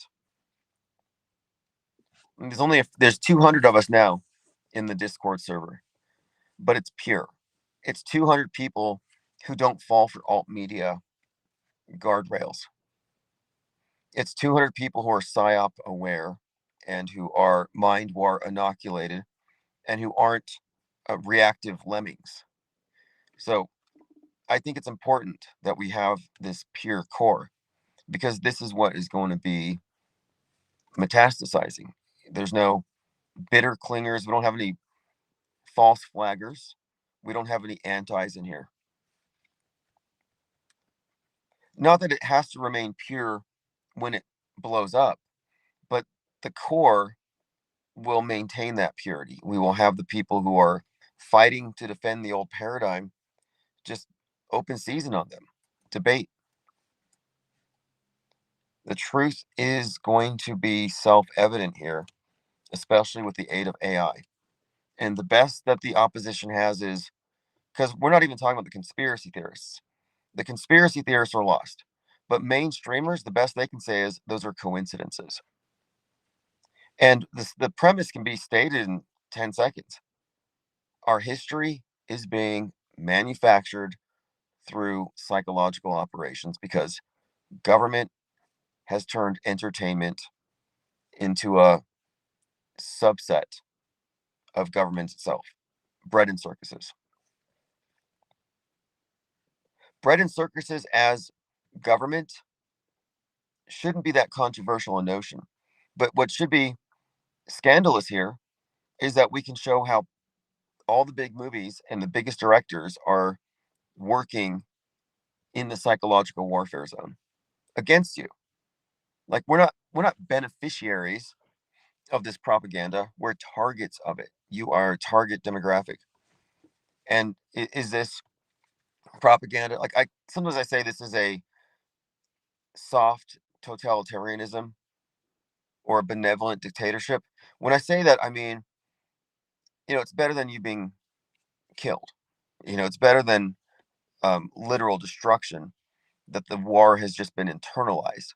But at the same time, putting people in a state of war, fight or flight, artificial scarcity, polarizing populations with extremist political ideologies, demagoguery, fomenting hate and division for the purposes of mass control. Like, you can't really say that's a good thing. Is it necessary? That's the question. I don't know if it's necessary, but I do think you could make the case that we have been conquered by the supreme art of war, as Sun Tzu put it. Defeating, subduing the enemy without fighting.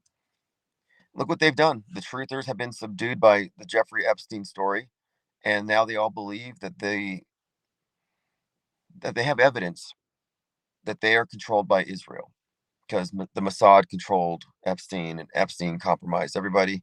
So they've accepted it. Do you see them rising up and fighting? Do you see any of the people who are obsessed with Pizzagate and Epstein over the years? Do you see any of them in any way forming militias? Like, if I was a true believer in vampires and reptilians and satanic blood sacrifices of the innocent, taking out people left and right, I would form a mob with torches and pitchforks and I would go after it.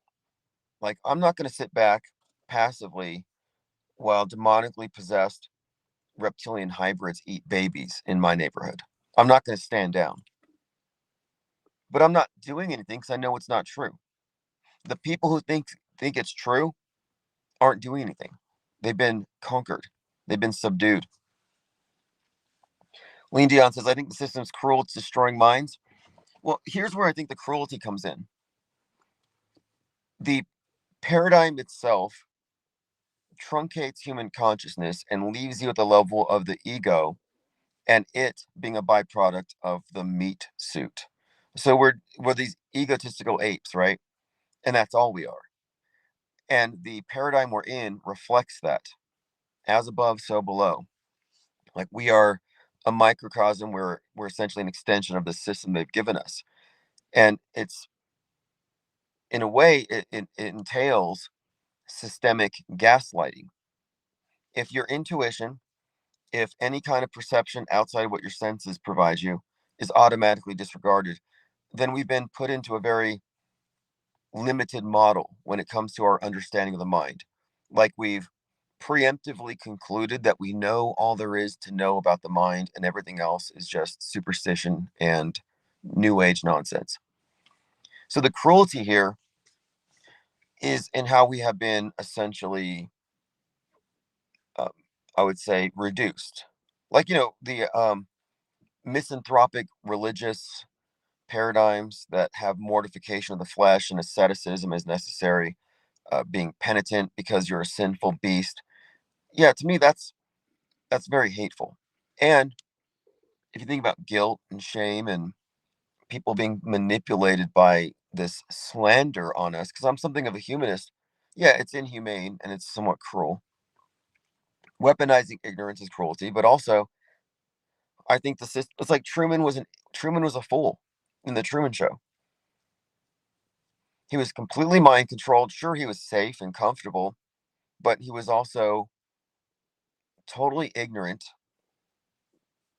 and his entire life experience was subdued, restricted, limited. So it's like if he never left, he wouldn't have known. Like in the village, if they don't leave the village, they'll never know what they're missing. And that's kind of the cruelty of it. The cruelty of it is that they have no basis for comparison. There's no choice. It's the lack of volition.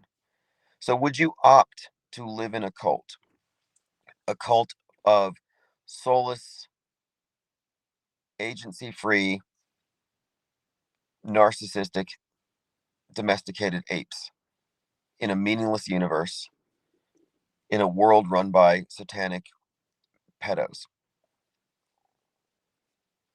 So it's like, yeah, there is this kind of this twisted, nihilistic paradigm that we've been put in. And I think it's funny when people say, I have no agency, there's no free will, I'm just an animal. Because I like animals.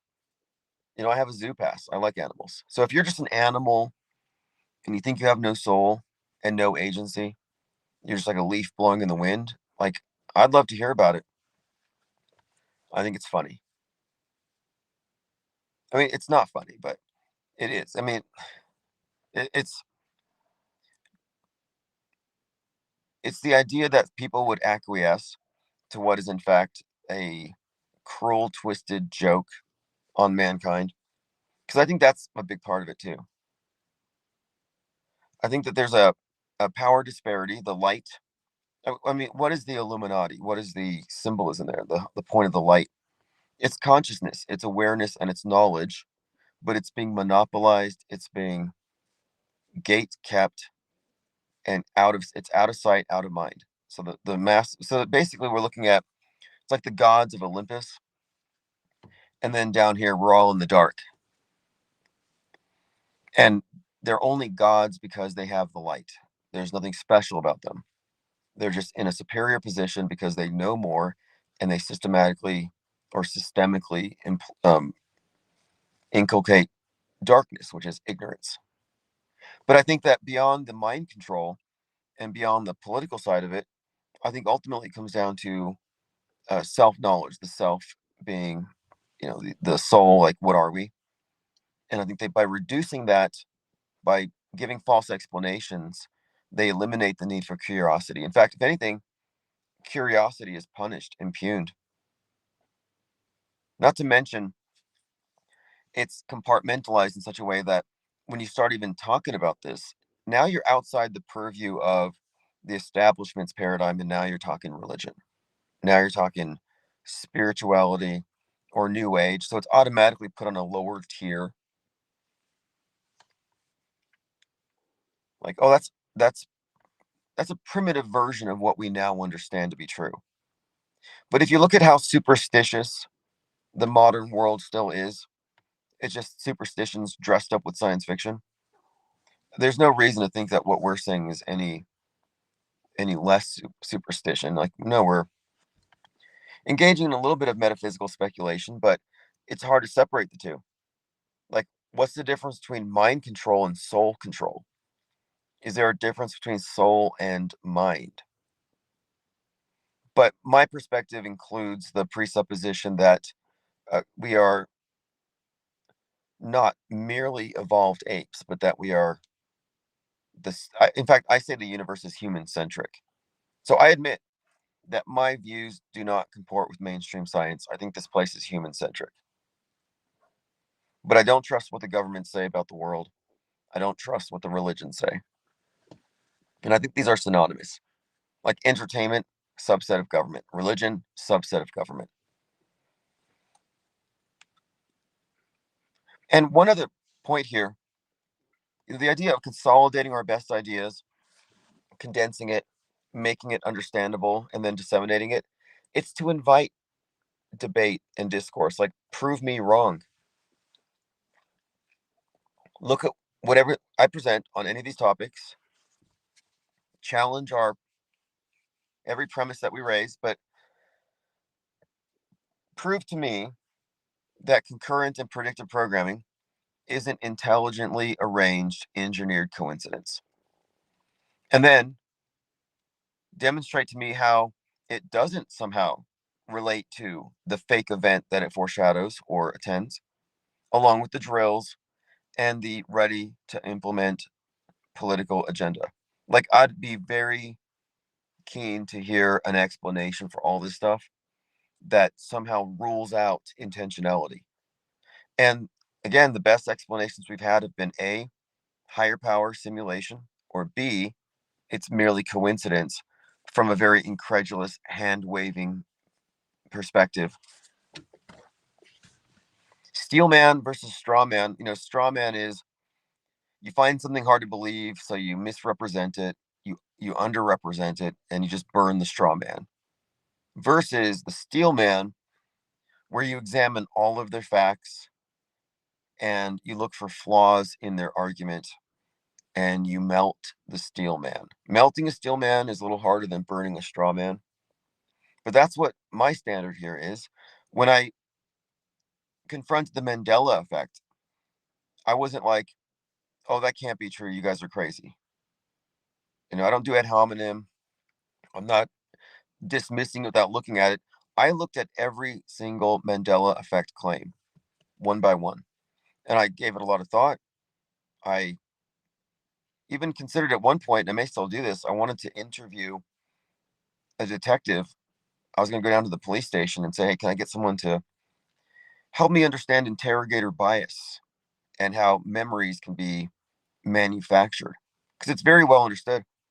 But I put a lot of time and effort into deconstructing the Mandela effect. Like, I think that I put the final nail in Nelson Mandela's coffin. But one thing I did change is that I now somewhat defend them in saying that Mandela affected people are not liars.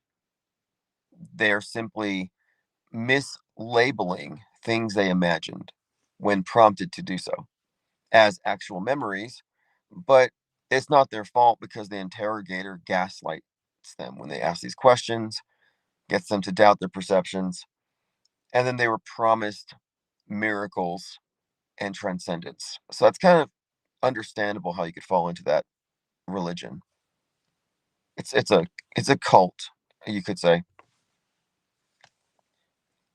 They call it ME for short, Mandela effect, which I think is intriguing because the ME, the Mandela effect, is ultimately about solipsism and pure subjectivity. Where in my universe, this is true, but maybe not in your universe. So every one of them is the center of their own universe. It's very me centric.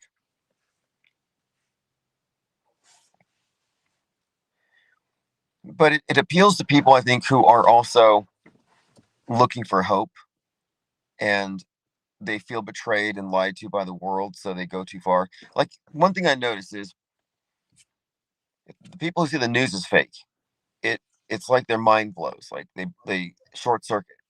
It's like, oh wait, the news is fake, reality's fake. I see a glitch in the matrix on the movie, and on TV I'm seeing glitches, so reality is glitching.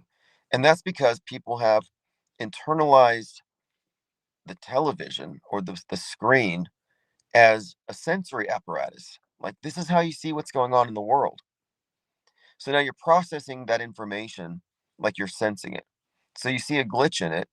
It's almost natural to think, well, reality's glitching. But the map is not the territory.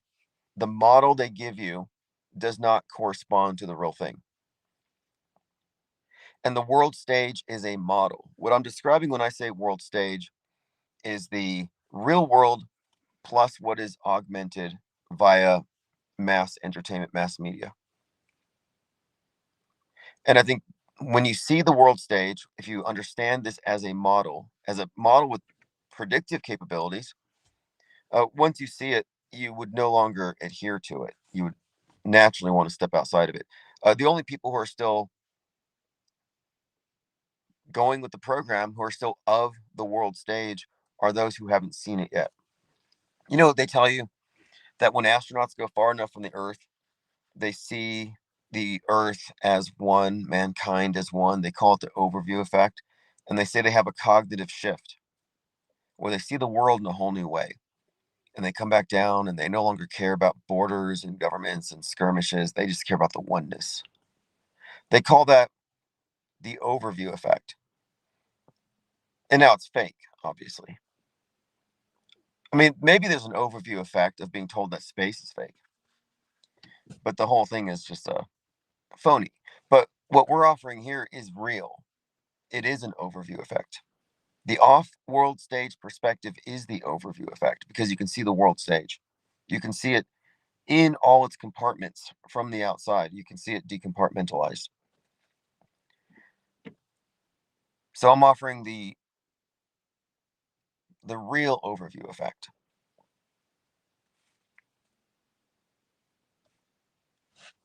Let me catch up on your comments.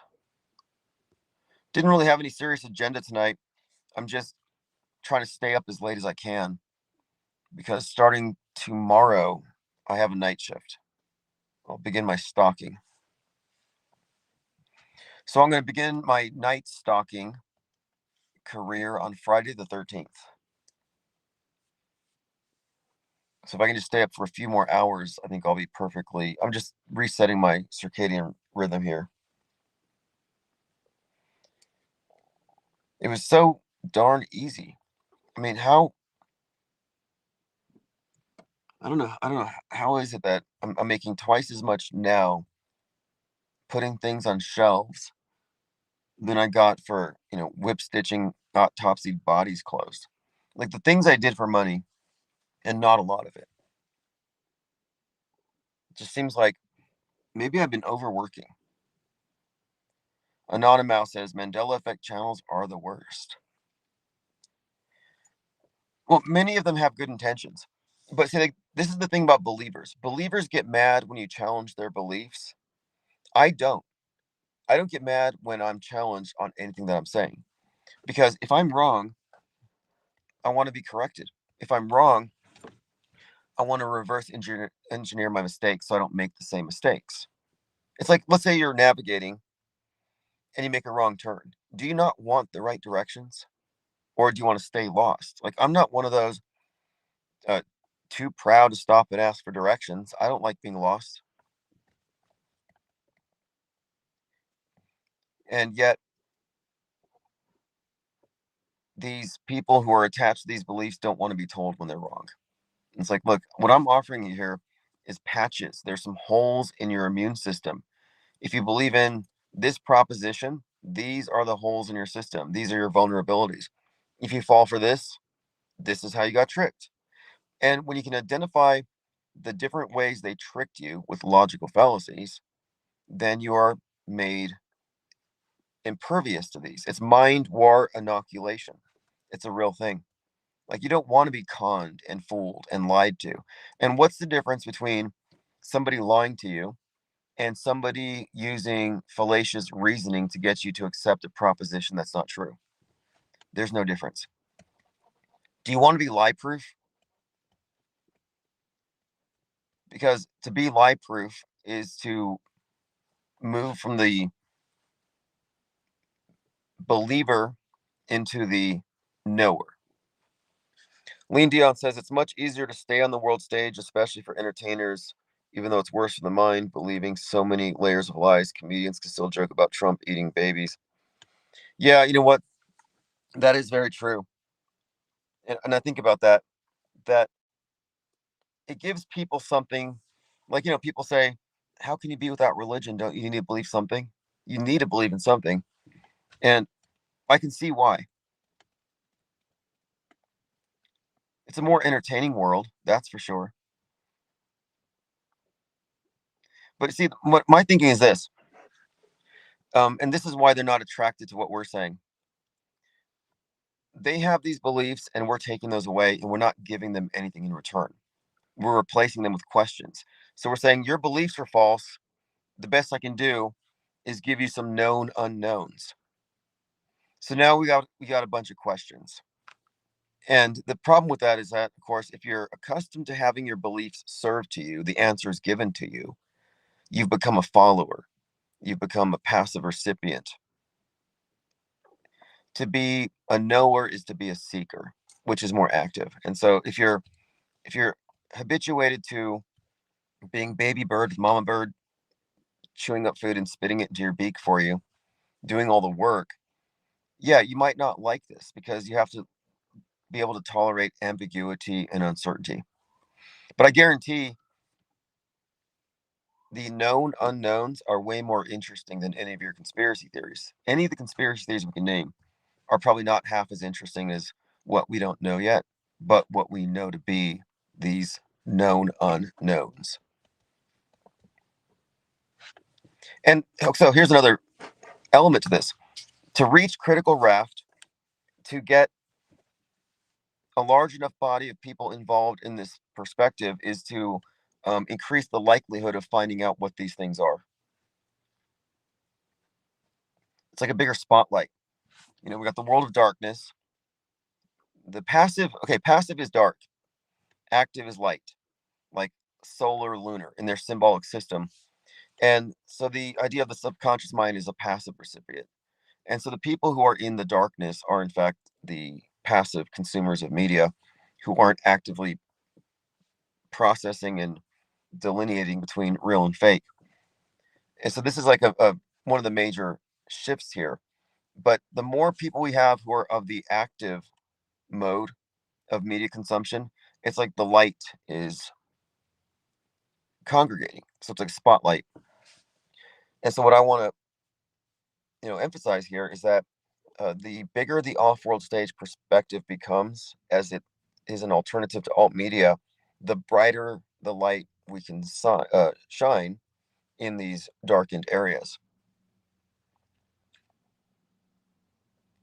And that's another thing too. When you're a believer, you have all the answers. You know everything, especially if you're a religious person. So you don't have the need to continue to search. False explanations are like cul-de-sacs. I mean, a false explanation gives the impression there's nowhere else to go. So why bother? So you don't have to seek. You have the answers. So it's a place for people who are comfortable.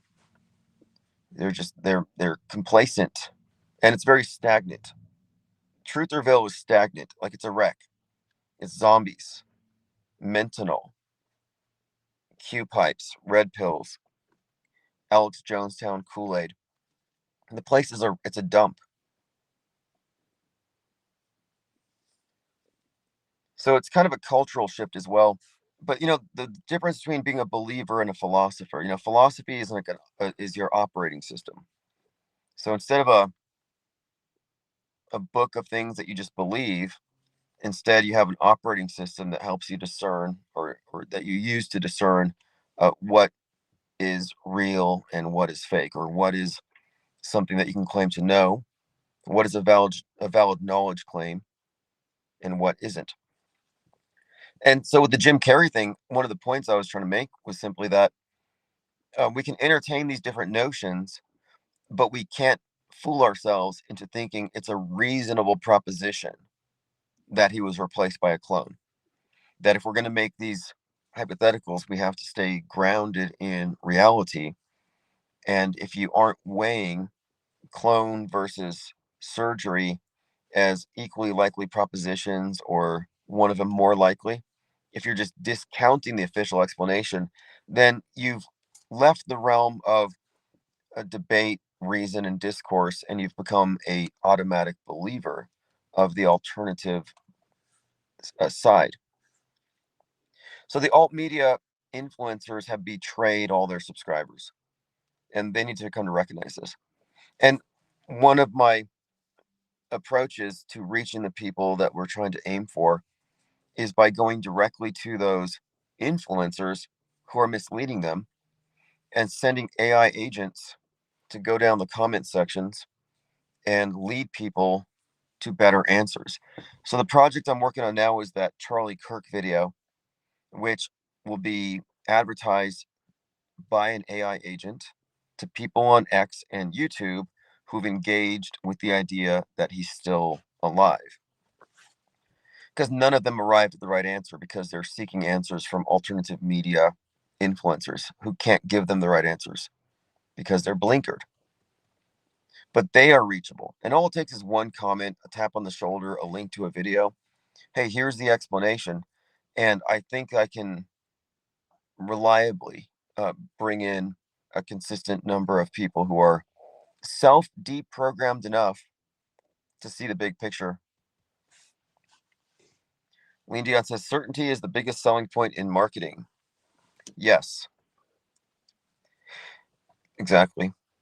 And I'm not saying I'm offering certainty here. I'm offering clarity, because I'm not going to presume to tell somebody what to believe, but I will explain how I come to arrive at something as being true and why I say some things are not believable.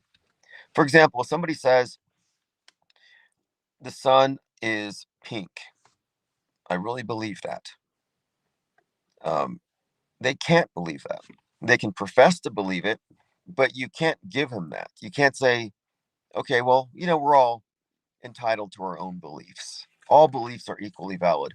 No, you can say that's not a valid proposition, and you have no way you can actually substantiate having that as a belief. So it's not a serious claim. And a lot of unserious claims have been getting a pass because the truther demographic doesn't seem to have the operating system to deconstruct these things, to know why it's bullshit, to know why it should be rejected. And I've been engaging for a long time in these conversations, not because I want to prove I'm right, but because I'm trying to assert that some things are objectively valid propositions and some things aren't. And we have to be able to delineate. We can't just treat all beliefs and all opinions as equal. All propositions are equal. All points of view are equal. It's not true. Do you think that your point of view is equal to that of what ChatGPT is going to say about the latest events in the world? ChatGPT is going to reflect mainstream sensibilities. So you already know that you're more discerning than ChatGPT. So you have to recognize, okay, well, there's two different points of view. My point of view is inclusive of this. Its point of view is guardrailed. And so when you get down to points of view, then you look at the compartments and you can identify somebody's point of view and their compartment. And from there, you can ascertain what their interpretation will be for every subsequent fake event. It's somewhat depressing in a way to recognize that there's a program and that people are programmable, and that they defend their own programming. See, when I try to talk about programming with people, like one minute we're talking about Trump and the latest outrage, and I'm like, well, let's talk about the fact that these might just be, well, these are, in my opinion, staged historical events, constructed history, and these are actors. What I'm trying to do is I'm trying to engage in meta communication as well as metacognition. Like, how do we think? Not just what do we think, but how do we think? How do we communicate rather than just what is being communicated? And when I try to go into the meta of something like Trump or Musk and how the zeitgeist is essentially a construct by government controlled media, prefabricated to go along with the long term agenda that's already been planned out long before most of these actors were even known to us on the world stage. When I try to talk about it from that perspective, they zone out. Like I realize it's really hard to reach people because they're processing everything literally. It's okay. It's like talking to a literalist, a Bible literalist, versus somebody who appreciates some things as metaphor and allegory. Like these are two different mindsets. And if you believe these things are literal and it's a literal history book, and that's your starting point, that's going to affect all of your interpretations and it's going to limit your perspectives.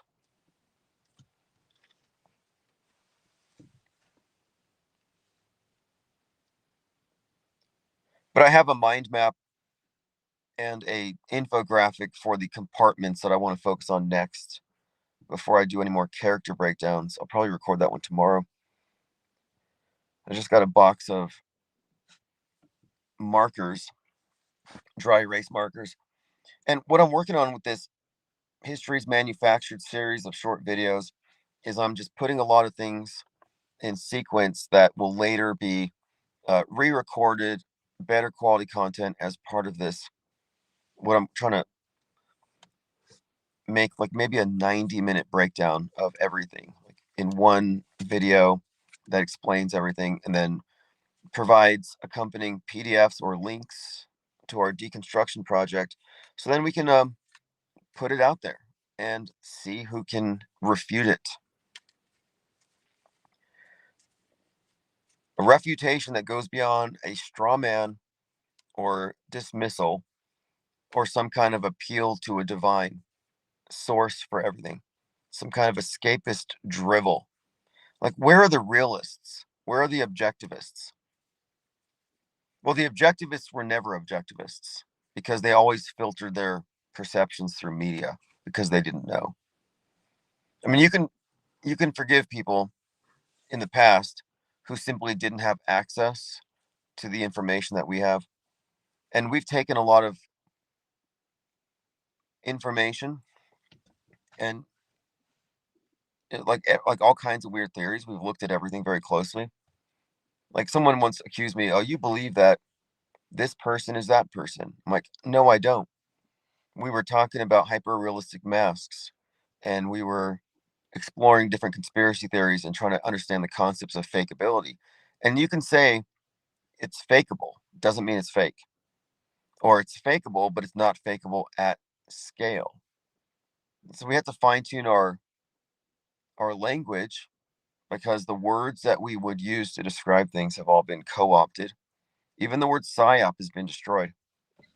There's so many videos now how to spot a psyop, and it never goes into nobody dies. It never goes into the big picture, and it's always dramatized, sensationalized. But there's just the issue is perspective. If you don't have the off-world stage perspective, you cannot arrive at the right conclusion regarding any event where it seems like people are dying. I've heard so many interesting variants over the Trump shooting event to explain it, where people are like, yeah, I don't believe he was shot, but I do think those other people died. And there are so many explanations for how the other people died. And like, they can't remove anything. They can't subtract. Why is that? And that's why I say we are MSM minus. This is the subtractive route. Our starting point subtracts from their starting point. Main and alt have the same starting line. It's, they're in a race to tell the story, and they both have the same starting line, which is the story at face value. And I'm like, I'm not starting from their starting point. I'm actually going back and I'm subtracting some things because they're running off of one false premise or another in every instance. And one other thing that we're doing that no other group of media analysts or deconstructionists or hoax and analysts are doing is that we're going backward in time. We're retro auto hoaxing. We're expanding our frame of reference to look at this thing in its totality. Like I talk about the forest of fakery. Yeah, we're looking at this thing as a whole, as a system. These aren't anomalous events. That's why I say systemic fakery. It's built into the architecture of the world stage model.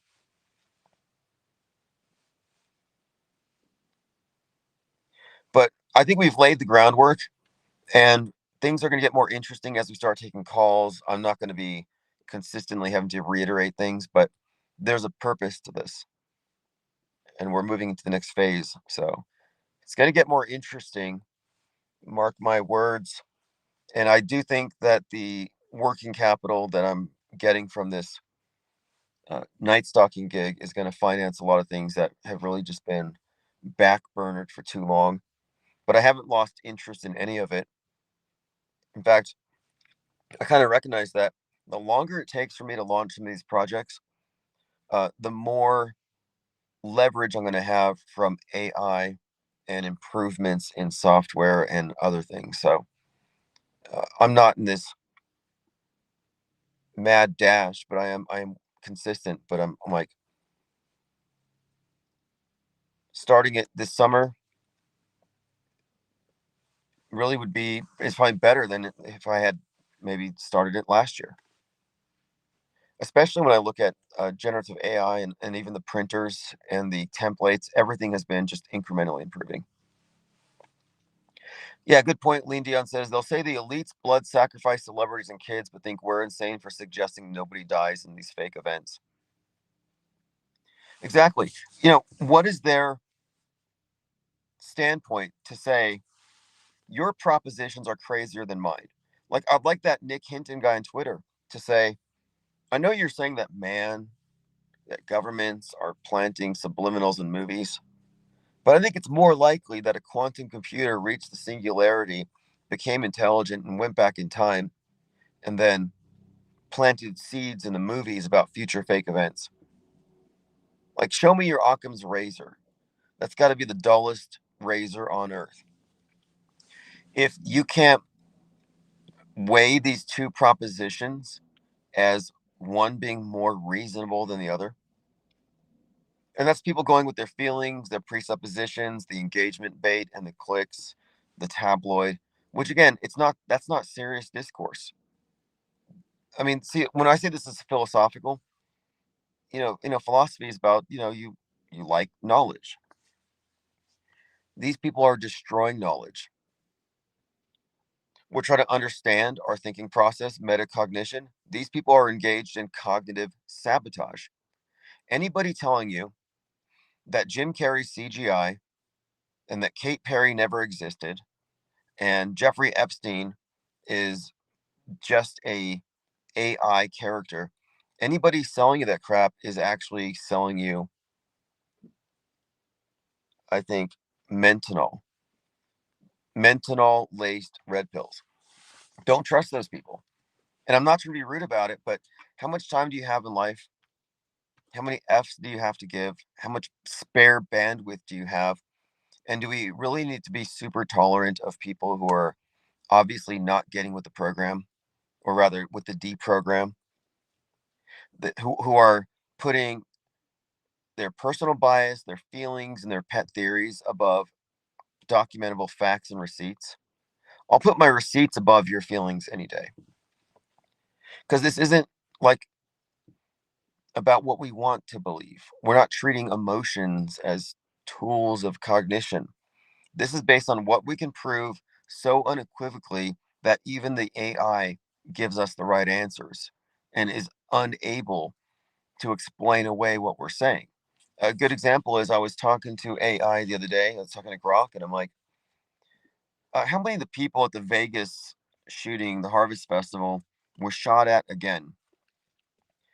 And at the secondary event, tell me about the drill down the street involving the same exact number of victims as mass casualty actors.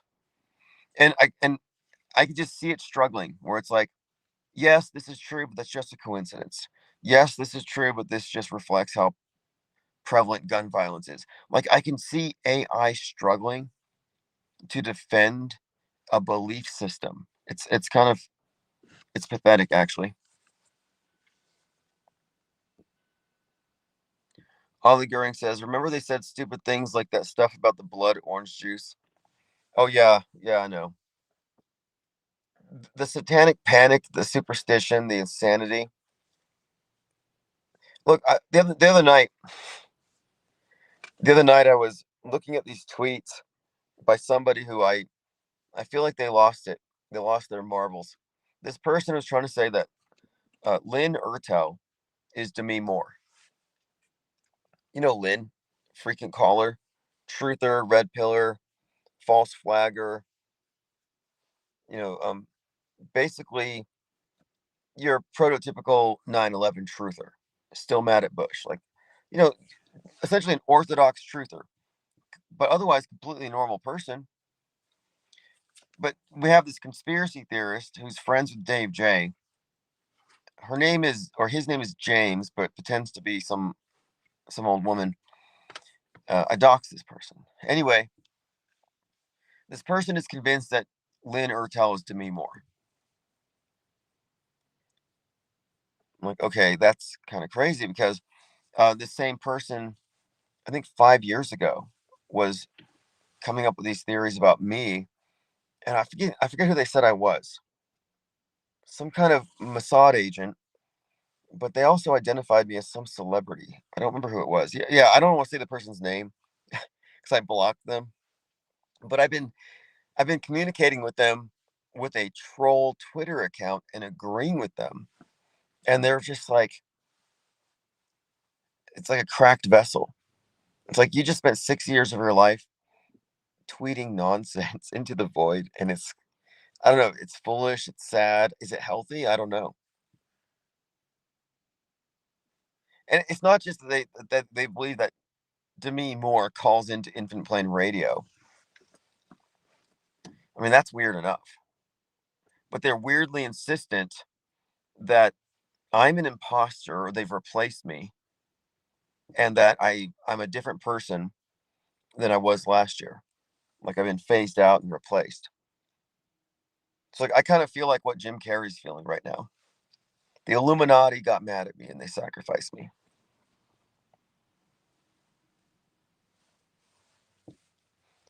And then she's friends with Dave J, who I kicked out. Do you know why I like Dave J in a way? I mean, even though I don't, but I mean, I don't hate him. I just think he's uh, a rude troll, and he's kind of antisocial, personality disorder. But that's fine. But I kicked him out not because of that, because I accept him. I kicked him out because he kept trying to sell me on the idea that chemtrails are actually the trails left by demons and angels fighting in the sky to plug up holes or portals to some other realm or something. And I'm like, these people are just marinating in their own insanity and nobody's stopping them. Like, I feel like, you hear about these stories about, people having like kidnap people in their sheds, like that movie Room. Oh, there's another Gnostic movie, Room. Like, you just want to rescue these people, is what I'm saying. Like, take them outside, make them run through a park and touch grass. I don't know. It's probably too late. So another Gnostic movie is Room. And Room is about a true story, kind of, but it's about this woman who was kidnapped and put in a shed, a single room. And she had a baby with her captor.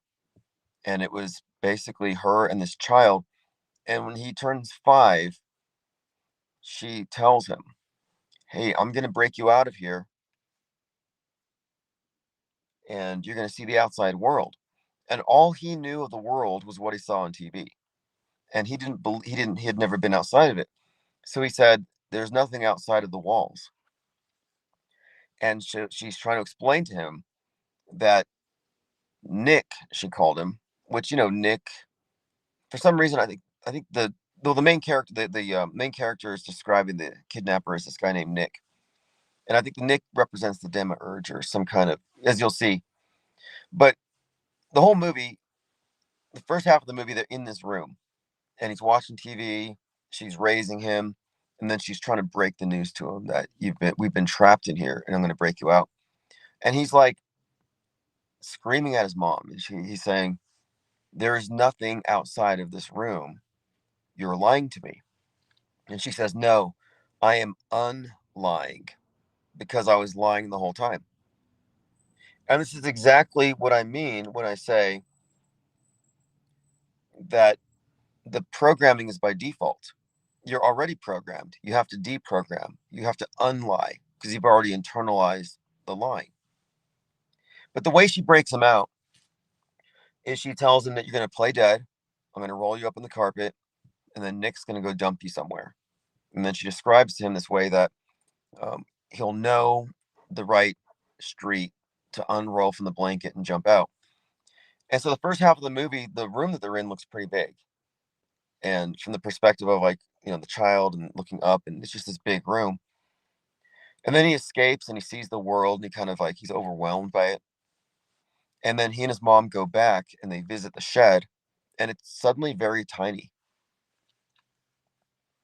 And there's just kind of this interesting concept of his frame of reference and how the mind will like grow to the size of the container it's put within. Like Truman was a reflection of the Truman Show, a microcosm. And when he left it, obviously his worldview expanded. In the village, when they leave the village and they find out, oh, there's a 20th century out here, we don't have to stay in the woods with our creepy elders. Their worldview, suddenly expands to encompass all the stuff that was out of their frame of reference. So they didn't even know what they were missing. So there's this ignorance of not knowing what they're missing, accepting false explanations and accepting the limitations, and then feeling content within that small container. And I think that's kind of what we're seeing with belief systems with regard to conspiracy theorists and truthers who are contented with their beliefs and they don't want to go into the unknown when the unknown might be way better than the lies they've accepted. And to me, that's really the premise behind, like when I say Gnostic, I say it with a lowercase g, that what seeking and knowledge can provide to me is likely bigger than any of the beliefs, which, as we can tell, belief systems have generally been put there to constrain us. So if they're still chasing shiny new objects, entertainment, infotainment, comfortable orthodoxies, they're doing so because they fear the unknown or they don't have the imagination or the um, frame of reference to understand that they've been sold a false paradigm as a diversion from something. And they wouldn't be hiding you from something if it wasn't better. They wouldn't be concealing it if it wasn't worth concealing, just judging by their own psychopathology.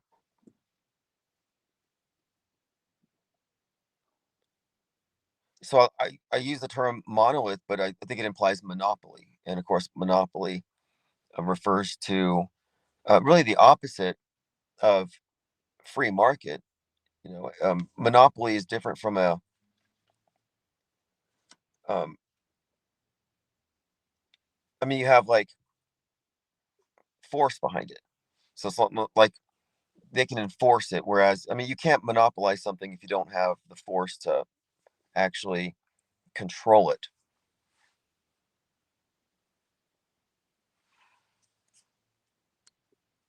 You go through your comments. Anonymous says, well, got to give him a C for creativity. What's up, Waco Soto? Thanks for joining. So it's Thursday night, March 12th. Yesterday was a very important anniversary. The 311 thing. Oh, by the way, so 311, World War III started, Ground Zero, Seattle, as we predicted. And what happened on that following Friday? It was a Friday the 13th that Trump declared it a state of national emergency. And that following Monday, the 16th, was a Black Monday market crash. And I think the Dow Jones fell down almost 3,000 points, which was kind of 9/11-y. But here's some interesting meta script and programming, concurrent programming, before we had that term. On 3/16/2020, a show called Black Monday premiered its second season. And the first season was about the 1987 Black Monday market crash, which was 33 years prior. So you have another Black Monday 33 years after the first one. And the TV show about the first Black Monday had its second season premiering on the second Black Monday, the 2021. One of the actresses actually commented on the eerie coincidence.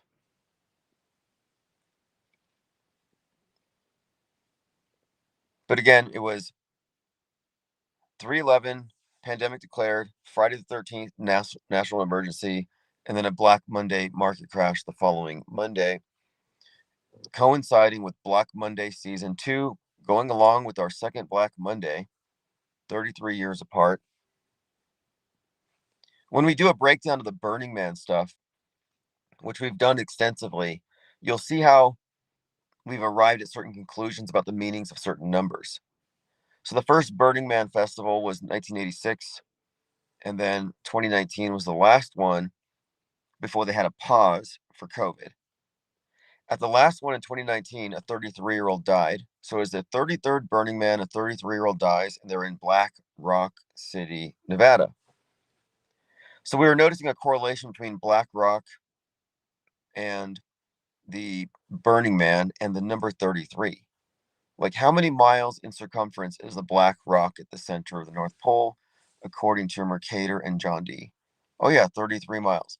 So this 33 associating with the Burning Man is a whole symbol complex worth getting into, I think. And it ties into the phoenix, which is a Christ symbol. It ties into Kundalini, the fire snake, ascension of consciousness, 33 vertebrae. So it's all tied into this idea of resurrection and transcendence. But the 33 ascension, transcendence, and 42 is consistently associated with Saturn, the material realm, descent, and death. So like life, death, light, dark, ascent, descent, as well as uh, gravity, the pull down, or falling as the opposite of ascending. So like descent into matter.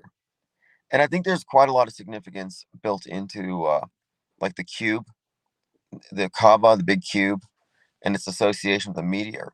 Because meteorite, you see like a light in the sky, so it's like a star, it's light, and it's above. But then it comes down to Earth, and it's a rock, like a black rock, the cube. So you have this idea of light descending into matter. So again, light, ascent, matter when it falls, 33 and 42 have been associated with this 33, Mach 33 escape velocity from the material realm. And of course, Musk has inculcated the number 42 into everything SpaceX does. And Hitchhiker's Guide to the Galaxy describes the number 42 as the meaning of the universe, and it's said so by Deep Thought, which is a massive computer at the center of the universe. And again, Deep Thought, D is 4, T is 20. So there's a lot of 420, 42s, even with the rockets. Musk had the 33 Raptor engines, and then they added 9, making it 42. And if you remember, it was a Starship with 42 engines and had a 42 on the side of it on one of the jets, on one of these rocket engines, and it spectacularly crashed and exploded on is it Groundhog's Day a few years ago. We need to go back. I'm going to do another iteration of Cult of the Obelisk, because when you start seeing the ritual significance of the space program, of NASAtology, it's a whole other area of the metascript, because we have the story of what's going down on the ground and history, but there's this whole other area up above. And if you're challenged by the idea of history being manufactured, but you're at least aware that space is fake or space travel's fake, well then what do you think's going on with the space program? They're playing out a script. How far in advance is it written? Well, that's a good question, but you can look at the relationship between science fiction and things becoming, quote, real. Why are all the old great science fiction authors prophets? There's this relationship between science fiction and our modern space program where it's like there's a point where science ends and science fiction enters the equation. And the science fiction part is mythology. But these are mythologies that are grafted into our consensus worldview and accepted as real. Again, where's the pushback? Where are the philosophical organizations, the thinkers, the intellectuals pushing back against this rising trend of superstition and religious fundamentalism.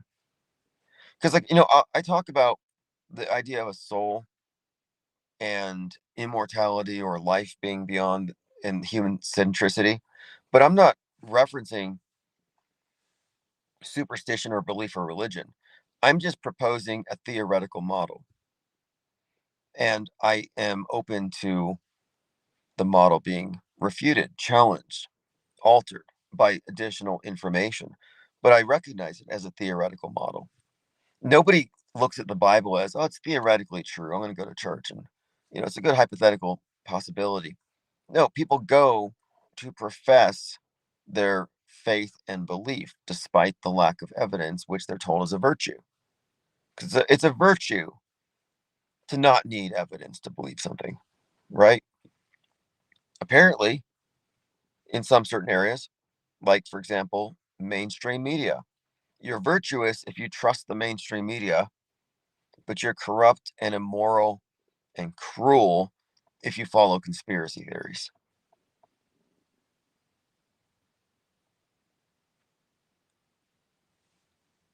All right, so we'll be likely live open phones in an office space in a few weeks. But for the most part, we're going to be doing these live streams earlier in the evenings because of my new schedule. I think 6 p.m. is great. That's when I'm on with Fakeologist, like 6 to 8 or 6 to 9, possibly. I can maintain that.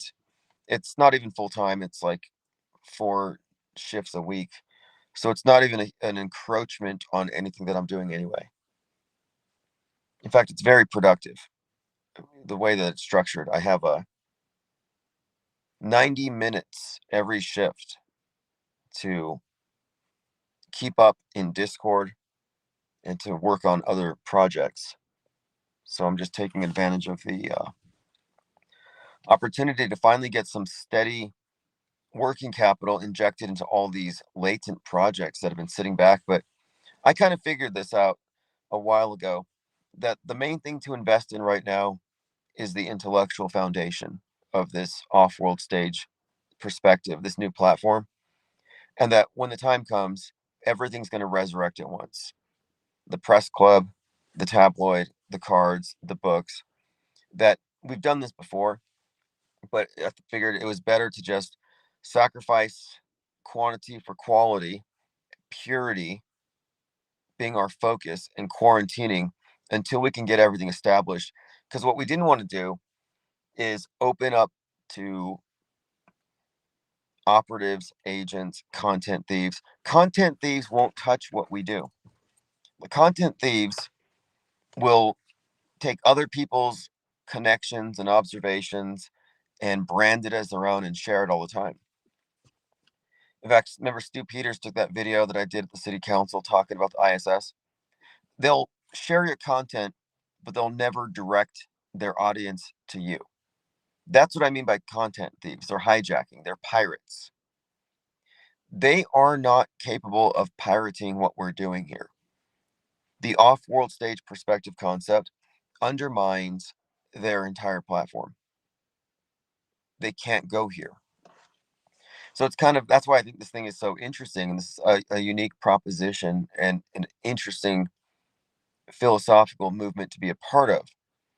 Because as this thing expands, avalanches, metastasizes, invades their spaces, they don't have any recourse. They don't have any refutation. It's just like we're blindsiding them, and it's too late.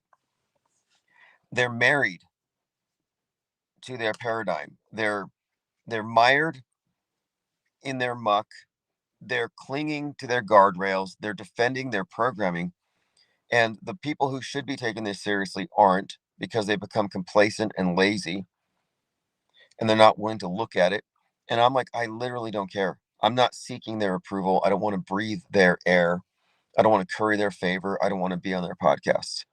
We're here specifically to damage the world stage architecture so they have to try to fix it and recover. And the real action is in the enemy's reaction. I think that's Alinsky. So what we're doing is we are forcing them to react, and it's comical. It's comical because they cannot address the elephant in the room, mass media fakery. And they can't let the smarter people out there, the deep thinkers, they can't let any serious journalists consider the proposition that they're part of an institution that has been for generations manufacturing a false worldview. This is a massive collective betrayal of all mankind. And I think it's just maybe a little much for them.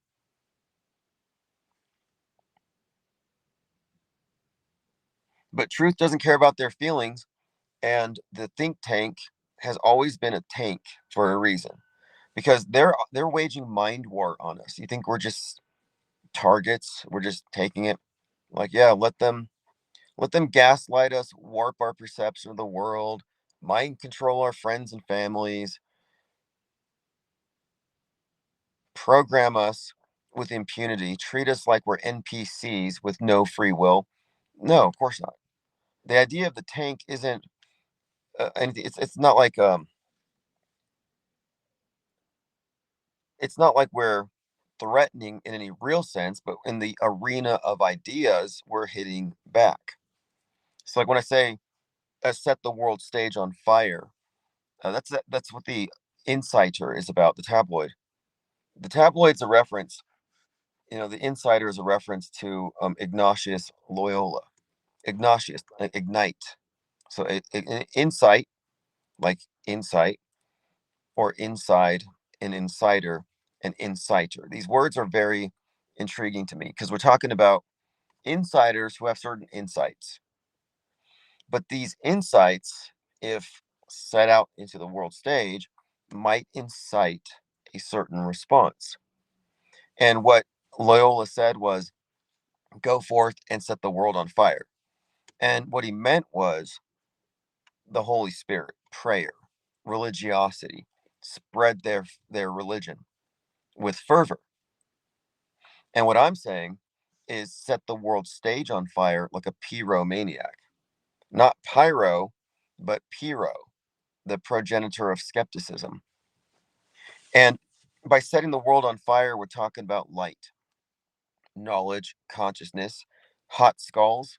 If you ever see my penguins with the burning heads, it's a reference to Hot Skulls, a movie about a government shutting everything down because of mind viruses that you could catch by hearing them. So everybody was mandated to wear earplugs. And the guy in the movie, the main character, who wasn't wearing earplugs, was listening to all the mind viruses.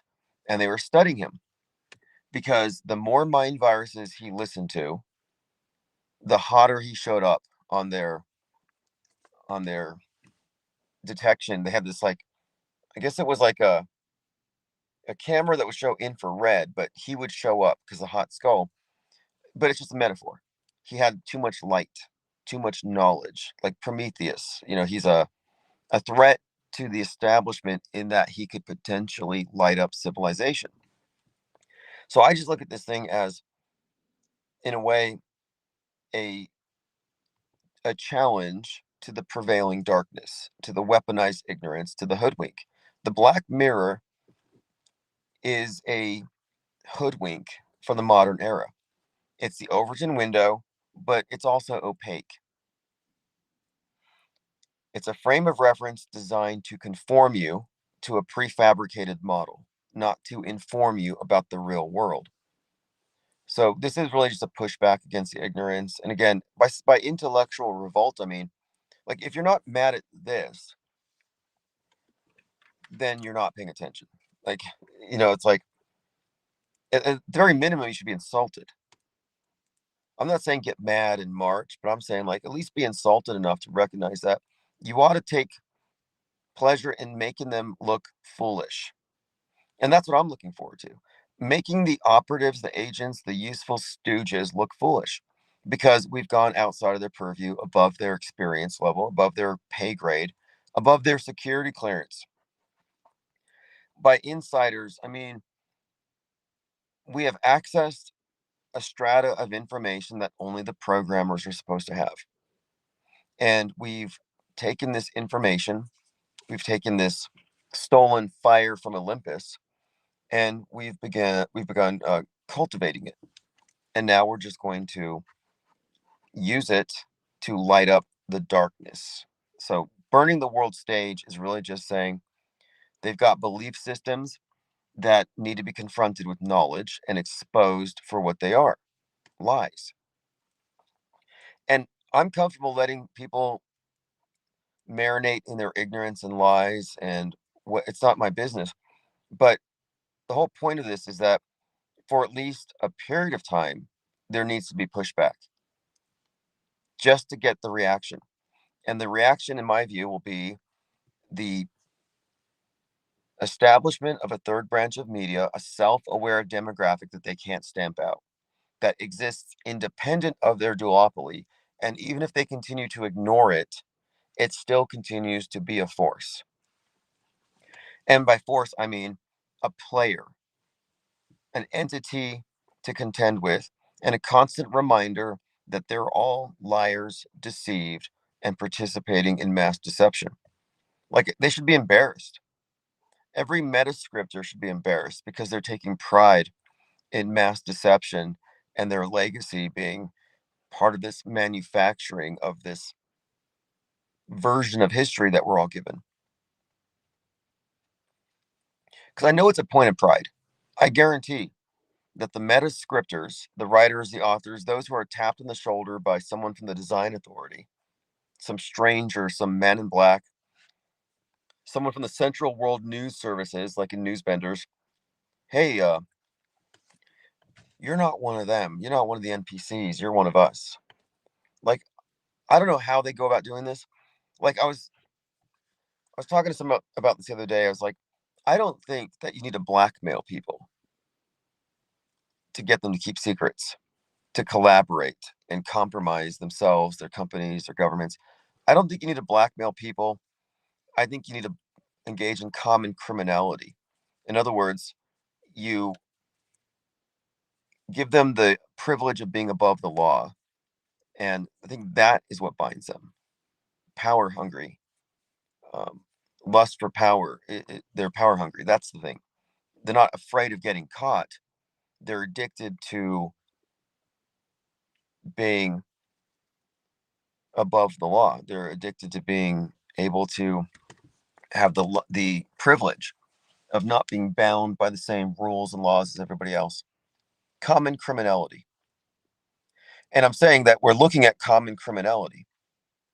I mean, if you want to say maybe it's art crime.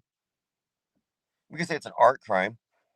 You have the budget, the big studios, the talent to create these great works of art, which they are, because I'm a big fan of movies and film and literature and everything. However, it has an ulterior purpose, which is serving the state church. And the state church is putting people into an endarkenment. So again, they don't have the moral high ground in this. It's nothing benevolent in that sense. It's very nefarious. In other words, we're talking about like this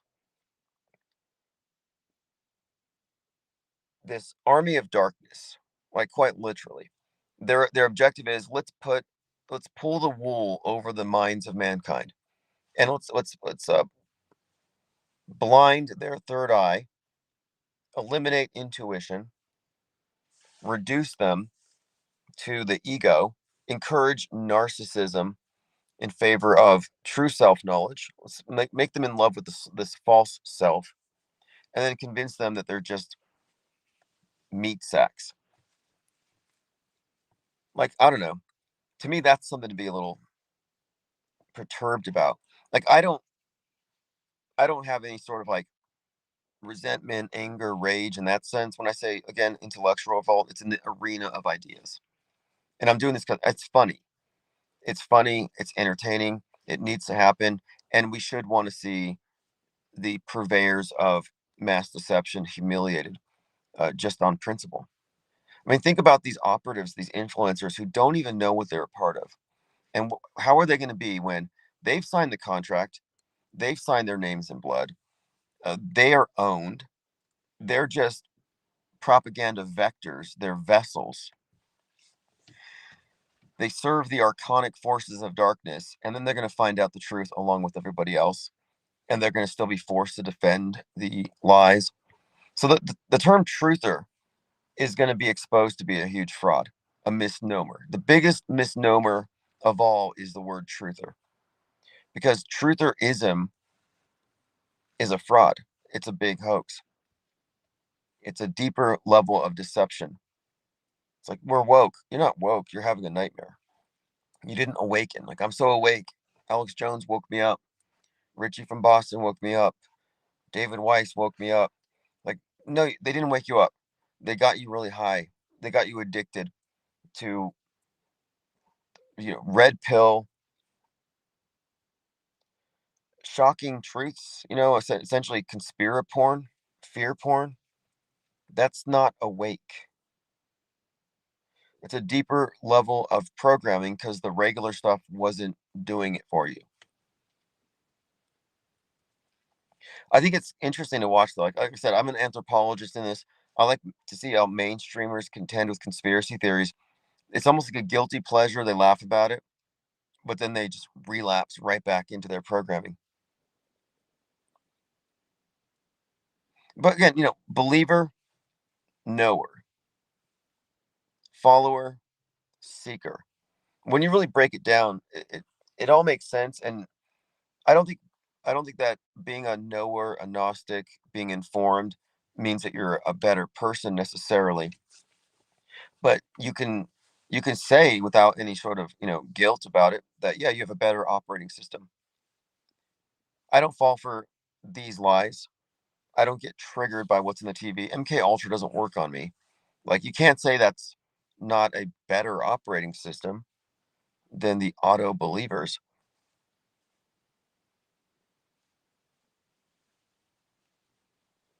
Like, imagine thinking that your gullibility and your willingness to believe and react is somehow virtuous. No, it's actually it's a travesty.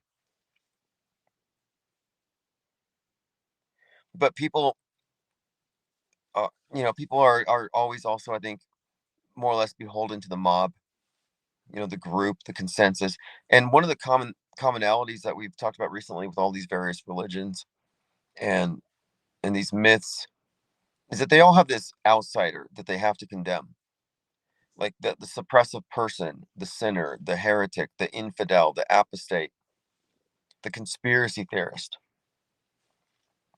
And then you have these corresponding myths of the rebels who go against the divine order, and they're always the bad guys. Lean Dion says it seems that Epstein stuff is a mass public normie initiation into deeper conspiracy porn. Yeah, I think so. I absolutely think so. Um, like, what they have done is they have reinforced the structure of the political horseshoe structure between Renee Good and the Epstein files. You had the far left and the far right absolutely vindicated. This is worldview reinforcement. So if you were a leftist, Antifa leaning leftist, you definitely saw the ICE versus the Twin Cities and Renee Good. You saw that as evidence that you're on the winning team. You're on the right side of history. Like, I'm righteous. I'm on the right side of history. I'm against those bad guys. That's proof right there that the American government is systemically racist and oppressive, and I need to put aside my privilege and fight for those people that the Wizard of Oz wants to deport. So their critical race theory worldview was vindicated, validated, demonstrated to be true and worthy as a cause. Worldview confirmed. The other guys are bad, we're good. Polarity reinforced. The schism is deeper. And on the other side, the Epstein stuff is like, hey, we're right, guys. Trump's in on it. The world's under the control of Israel. The Mossad controlled Epstein. And everybody that we thought was great, all the celebrities and politicians, yep, they're all blackmailed. It's the J pill, man. Critical Israel theory. It's right. So critical race theory versus critical Israel theory, far left, far right. And yeah, there are moderate opinions in each of these factions. There's the mainstream Republicans who are anti-Islam, pro-Israel, and then there's leftists who are not Antifa, but their essential world view, however, even if they're not woke to it or they are, see, this is their worldview. It's just a matter of, are they woke to it? Are they aware of the oppression? Have they been appraised of it? So if you're left, you're part of a paradigm in which systemic racism and whiteness is the oppressor of the world. But you don't really know it or recognize it or talk about it unless you're, quote, woke. On the right, you do have this essential paradigm that the world's under the control of these shadowy cabal of bankers over here and that we're being puppeteered. That is part of that paradigm, but only the woke fringe openly says it.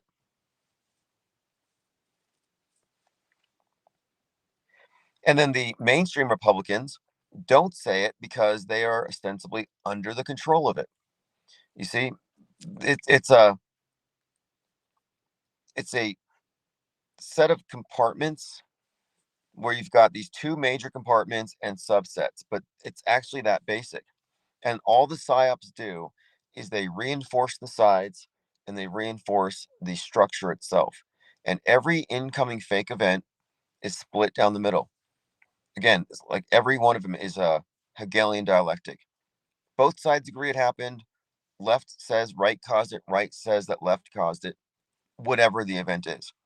That's actually a major hoax indicator, and I think it's auto hoax or Axiom 47. If the PSYOP has a bifurcated response that tracks with the political horseshoe, it's fake. Because reality is not like that.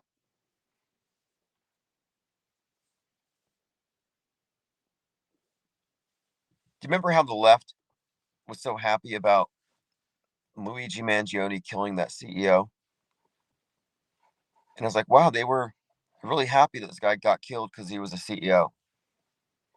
And then whenever I see like deaths on the news and people dying, like a plane crashes or something, or I'm like, why aren't they waiting? Why are they calling it a tragedy? Shouldn't they make sure that that wasn't like a plane full of CEOs first? Like there's a shooting at a hockey rink, and they're reacting to it. Oh, it's guns, it's right wing hatred. Well, how do you know the victims weren't CEOs? Why don't you wait until they've notified the next of kin, death certificates come out, we find out where they worked? Because maybe they worked for United Healthcare. Maybe the shooter was a hero. I mean, just by their logic. And one other point, and this is actually something that I think is something worth chastising them over. The people who react to these fake events think that they're real, generally speaking. So their reactions are an authentic expression of who they are. So the people who cheered for the death of Charlie Kirk are genuinely nasty people, even though the actor who played Charlie Kirk is a genuinely nasty person, a wolf in sheep's clothing, a liar, and a deceiver. It's kind of funny how Erica Kirk's like the bad one and Charlie's all innocent. It's like, no, Charlie Kirk is the devil. The guy was evil in every sense of the word.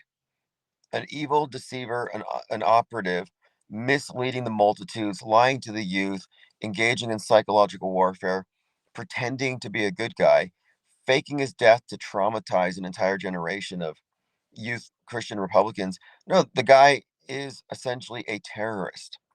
Charlie Kirk is a mind war operative who conducted, I mean, he was the subject of it, but that was an act of terrorism, the assassination, the gore, the blood gushing out. Like he was down with that. He was part of that. He's the star of that. So it's just kind of ironic that people are like, Erica's so bad and Charlie was so good. It's like, what do you mean? They're both cackling evil witches behind the scenes. I mean, what do you call that? And it reveals a total lack of discernment by the followers of these puppets.